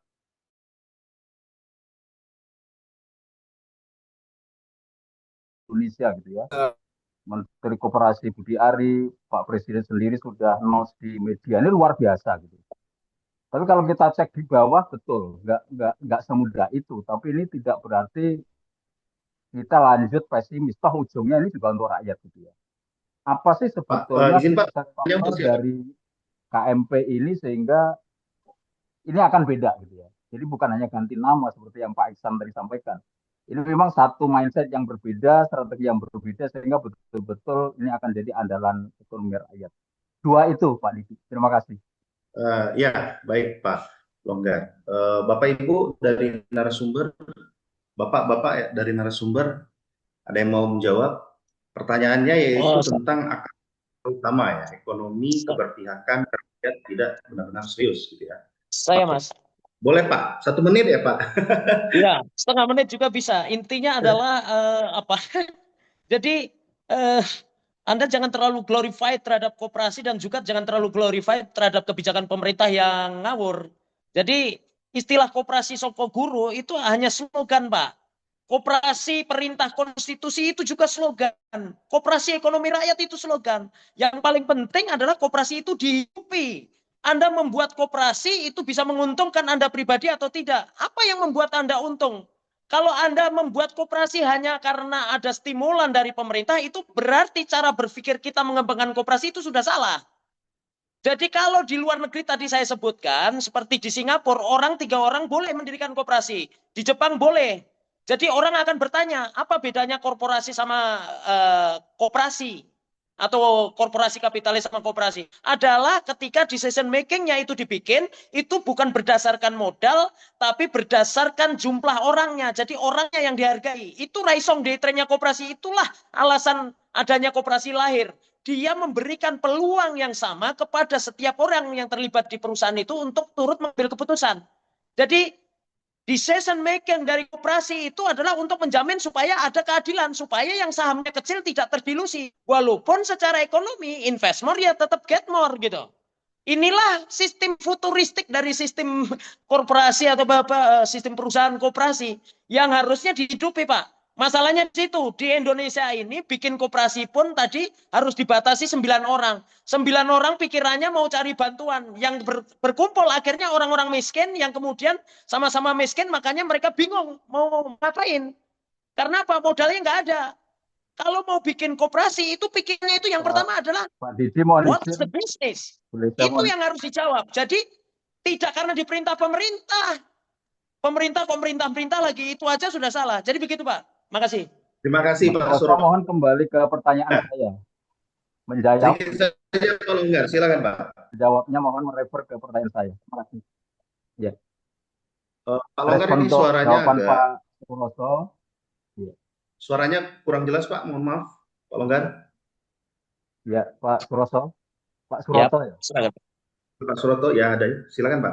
Menjawabnya mohon merefer pada pertanyaan saya. Fokus ke pertanyaan saya. Iya.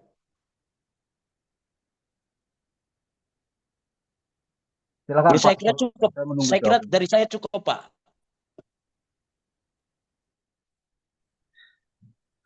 Ya, cukup. Baik, Bapak Ibu, kita lanjutkan kepada pertanyaan berikutnya ya. Dari tadi Kang Nurodi ini ngangkat tangan ya, Kang Nurodi. Kang Nurodi, silakan Kang Nurodi untuk memberikan satu pertanyaan. Ya, terima kasih Pak Didip. Saya pertanyaan sebenarnya aja. Ibu Tami itu ngacung dari tadi. Nah, Tami, saya Pari di Utami. Induk Koperasi Perikanan. Ini tadi kan bicaranya teori semua. Di dalam faktanya memang betul bahwa koperasi yang didirikan oleh kebutuhan itu bertahan. Anggota-anggota kami di semua pesisir pantai, koperasi nelayan sampai hari hidup. Sehingga melihat fenomena koperasi merah putih hari ini, saya sih aku yakin 90% pasti akan gagal kalau tidak ada kebijakan yang kemudian bisa mendampinginya. Barusan saya juga ngumpulin teman-teman KMP Kota Bandung yang saya fasilitasi untuk diadvokasi, rata-rata tidak paham ideologi koperasi itu apa, manajemen koperasi seperti apa.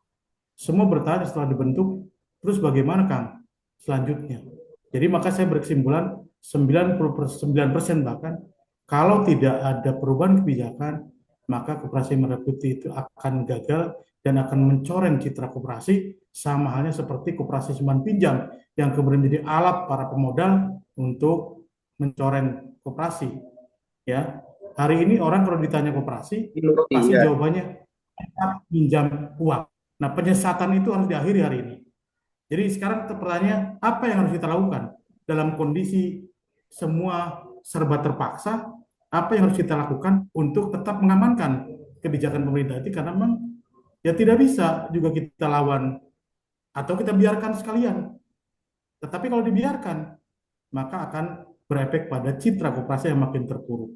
Saya 32 tahun baru sebentar di koperasi, tidak pernah bekerja di perusahaan kapitalis, sehingga paham betul seluk-beluk koperasi. Jadi teman-teman para pakar, para teoritis ini silakan bicara apa yang dilakukan dengan posisi hari ini yang dipaksakan oleh pemerintah, tetapi tidak kemudian mencederai, merusak citra koperasi yang selama ini sudah hancur. Ya, Mas Suroto, kita terus berjuang. Terima kasih. Baik, terima kasih banyak Pak Kang Nurodi. Mungkin Bapak dari narasumber ada yang mau ditanggapi dari Kang Nurodi, dari Pak Andi Riza, atau dari duluan, jadi langsung ditanggapi oleh narasumber. kita gabungkan. Mbak Tami, Mbak Tami. Boleh biar aku nanti langsung diitukan sama narasumber. Iya, kebetulan saya itu penggiat perhutanan sosial. Tadi ada dikasih contoh tentang koperasi merah putih yang mau diitukan koperasi usaha perhutanan sosial. Nah, itu kan saya mau kasih info saja untuk pertimbangan. Sekarang kan kelompok usaha perhutanan sosial itu ada sekitar 15.000, tapi range perkembangannya itu kan kita punya cara sendiri untuk menghitungnya ya, yang dari kementerian itu. Dari tingkat blue yang baru sekali sampai tingkat platinum. Jadi blue, silver, gold, platinum. Nah, pas kemudian kemarin kita berbincang soal ini, yang siap gitu, kalaupun itu mau dijadikan atau jadi bagian dari koperasi, karena memang sifatnya mobilisasi ini, itu diakui, itu hanya sekitar 10%. 10% itu berarti dari 15.000 itu maksimal 1.500. Nah, sementara kan kalau dalam kriteria yang masih gold ini, itu usaha masyarakat itu baru berkembang. Platinum itu paling cuma 1%. 1% itu berarti dari 15.000 itu berapa ya? 150 kali ya. Dan ternyata itu yang kemudian membuat kebingungan para pendamping perhutanan sosial itu tuh ternyata sifat penyaluran dananya itu adalah kredit gitu loh. Jadi ada bunga. Bu Suhari, mohon maaf, pertanyaannya Bu, dipersingkat saja Bu. Ibu mau kasih Dan itu kredit 2%, 3% buat masyarakat. Nah, untuk masyarakat yang masih baru dikembangkan ini, sifatnya kredit itu kan bisa kemudian destruktif terhadap mereka. Itu yang pertama. Jadi orang masih meragukan itu karena itu bukan sifatnya kayak ini, tapi kredit. Terus yang kedua gitu ya, kalau untuk kredit union tadi itu memang terbukti bisa berkembang bagus. Saya sendiri jadi peserta kredit union tuh sudah cukup lama dan itu sangat membantu. Jadi kenapa misalnya kita tidak kasih inisiatif-inisiatif buat pemerintah yang untuk konteks koperasi merah putih seperti kredit union yang betul membantu, tapi tidak seperti untuk konteks koperasi perhutanan sosial ini kok malah dikasih kredit yang harus dibayar 2-3% untuk masyarakat yang Ya, kita Ibu, anggap mohon maaf, Ibu kasih pertanyaan buat siapa? Bu Suwari, mohon maaf. Pertanyaan ke siapa? bisa saja siapa yang menanggapi. Ya, Jadi ini Bu, dipersingkat Bu pertanyaannya, Bu. Kita waktunya. Saya sudah mau berhenti, Pak. Ini tidak seperti yang kita kira karena ternyata masih banyak kekurangan koperasi merah putih itu. Mungkin Mas Suroto itu bisa bahas sama satu lagi yang kasih contoh koperasi untuk KUPS tadi. Mas Andi Rizka. Terima kasih Bu Suwari. Mas Suroto mungkin sekalian dengan closing statement ya, Mas. Dengan pendanaannya. Silakan Mas Suroto. Jadi pertama tadi teman saya dari Koperasi Perikanan tadi intinya adalah teori itu berkembang karena praktek, praktek itu berkembang karena teori, itu aksiomatik ya. Jadi tidak bisa kita itu koperasi itu tanpa diteorikan, makanya nggak berkembang karena nggak ada yang di kampus ini membahas koperasi. Jadi biarkan orang-orang kampus yang cerdas-cerdas, yang critical thinkingnya tinggi ini melihat koperasi kita yang tidak berkembang atau sudah berkembang tapi mungkin memiliki resiko yang jauh kita tidak bisa baca sebagai praktisi. Jadi itu fungsinya teori dan praktek, Pak. Jadi itu sudah diteorikan oleh Friedrich Engel ya, bahwa teori berkembang karena praktek, praktek berkembang karena teori. Jadi tidak bisa diabaikan. Yang kedua adalah soal forestry kooperatif. Anda bisa buka website dari Metsa Forestry Kooperatif. Itu adalah koperasi kehutanan yang ada di Finlandia yang menghidupi 80% dari penduduk Finlandia. Jadi 80% penduduk Finlandia itu terhubung atau secara langsung atau tidak langsung dia itu terhubung sama hutan loh, dari hasil hutan. Dan itu adalah manajemen hutan terbaik di dunia. Itu adalah Metsa Forestry Kooperatif. Anda tinggal cek saja di internet, Anda bisa browsing dan membaca jurnal atau apapun yang menulis tentang keberhasilan mereka atau lesson learned dari kegagalan mereka waktu menghadapi masalah atau apa segala macam. Saya tidak bisa mensugesti Anda di sini untuk banyak pertimbangan tadi ya, gold. Saya kurang begitu paham itu Mbak Suwari. Nanti kita bisa diskusi lebih lanjut secara japri. Ya. Suroto, silakan berikan closing statement, Mas. Jadi intinya adalah bahwa ya, koperasi yang dibangun oleh pemerintah, koperasi Desa Merah Putih, ini sudah salah teori, Pak. Sudah salah teori dan tidak punya pengalaman empirikal yang sukses. Artinya tidak empirikal itu pengalaman lapangan ya. Maksudnya tidak ada pengalaman atau sejarah sukses koperasi top down ini. Dan koperasi top down itu selalu melahirkan pemimpin-pemimpin besar, tapi mereka yang membangun dari proses bottom up. Jadi teman-teman, apakah teman-teman itu skolar cum praktisi atau praktisi cum skolar, atau Anda seorang akademisi atau skolar ataupun praktisi, saya berharap Anda semua yang ada di ruangan ini sangat serius melihat ini, karena ini kerusakan yang akan menjadi tumpukan sampah dari Badan Hukum Koperasi yang pada akhirnya tidak bisa bekerja, tidak bisa berjalan. Karena apa? Karena tidak dibangun secara basis entrepreneurship yang benar. Saya sekolah susah di hari lulus, karena setahu saya yang namanya manajemen perusahaan itu bangun entrepreneurship-nya itu karena apa? Ada vested interest yang sustain. Ini tidak ada, Pak. Yang ada adalah mendapatkan bantuan. Dan sifat dari bantuan itu mendikte Anda. Dan itulah ketika Anda didikte oleh kepentingan bantuan itu, maka lenyaplah kemampuan Anda sebagai entrepreneur. Jadi saya kira itu Bapak Ibu, Koperasi Desa Merah Putih ini sudah salah teori, salah konsep. Jadi bagaimana cara memperbaikinya adalah saya menawarkan konsep deofisialisasi. Apa itu deofisialisasi? Adalah upaya-upaya mendorong koperasi desa Merah Putih yang ada ini menuju kepada sistem otonomi yang kemudian dikembangkan secara bottom up murni. Dan badan hukum yang ada ini tentunya harus dimanfaatkan secara baik. Dan tidak ada cerita sukses koperasi itu adalah yang dibangun dari kekuatan dari luar. Semua sejarah koperasi di dunia ini adalah suksesnya karena kekuatan endogennya dari dalam. Bagaimana basis entrepreneurship-nya, bagaimana pemahaman ideologinya atau kebersamaan atau common bond dari para stakeholder-nya. Bagaimana action plan mereka rumuskan secara strategik. Jadi intinya adalah kita harus tetap memberikan kritikan yang paling tajam, kalau perlu penolakan. Karena kalau pemerintah yang bengal, yang tidak mau mendengarkan, itu berarti itu pemerintah yang paling buruk, Pak. Pemerintah yang baik adalah yang mendengarkan suara rakyat, apalagi kalau suara itu dipimpin oleh kampus, yang dipimpin oleh juga ekonom terbaik di Republik ini ya, seperti Prof. Didik gitu. Saya kira itu. Terima kasih. Bapak Ibu, kita kasih tepuk tangan dulu kepada Pak Suroto. Ya, kalau saya temannya itu semakin sore semakin membakar. Nampaknya kalau kita lanjutkan ini bisa sampai malam ini Pak Wija. Bapak Ibu semuanya yang saya hormati, terima kasih banyak atas kehadirannya sore hari ini.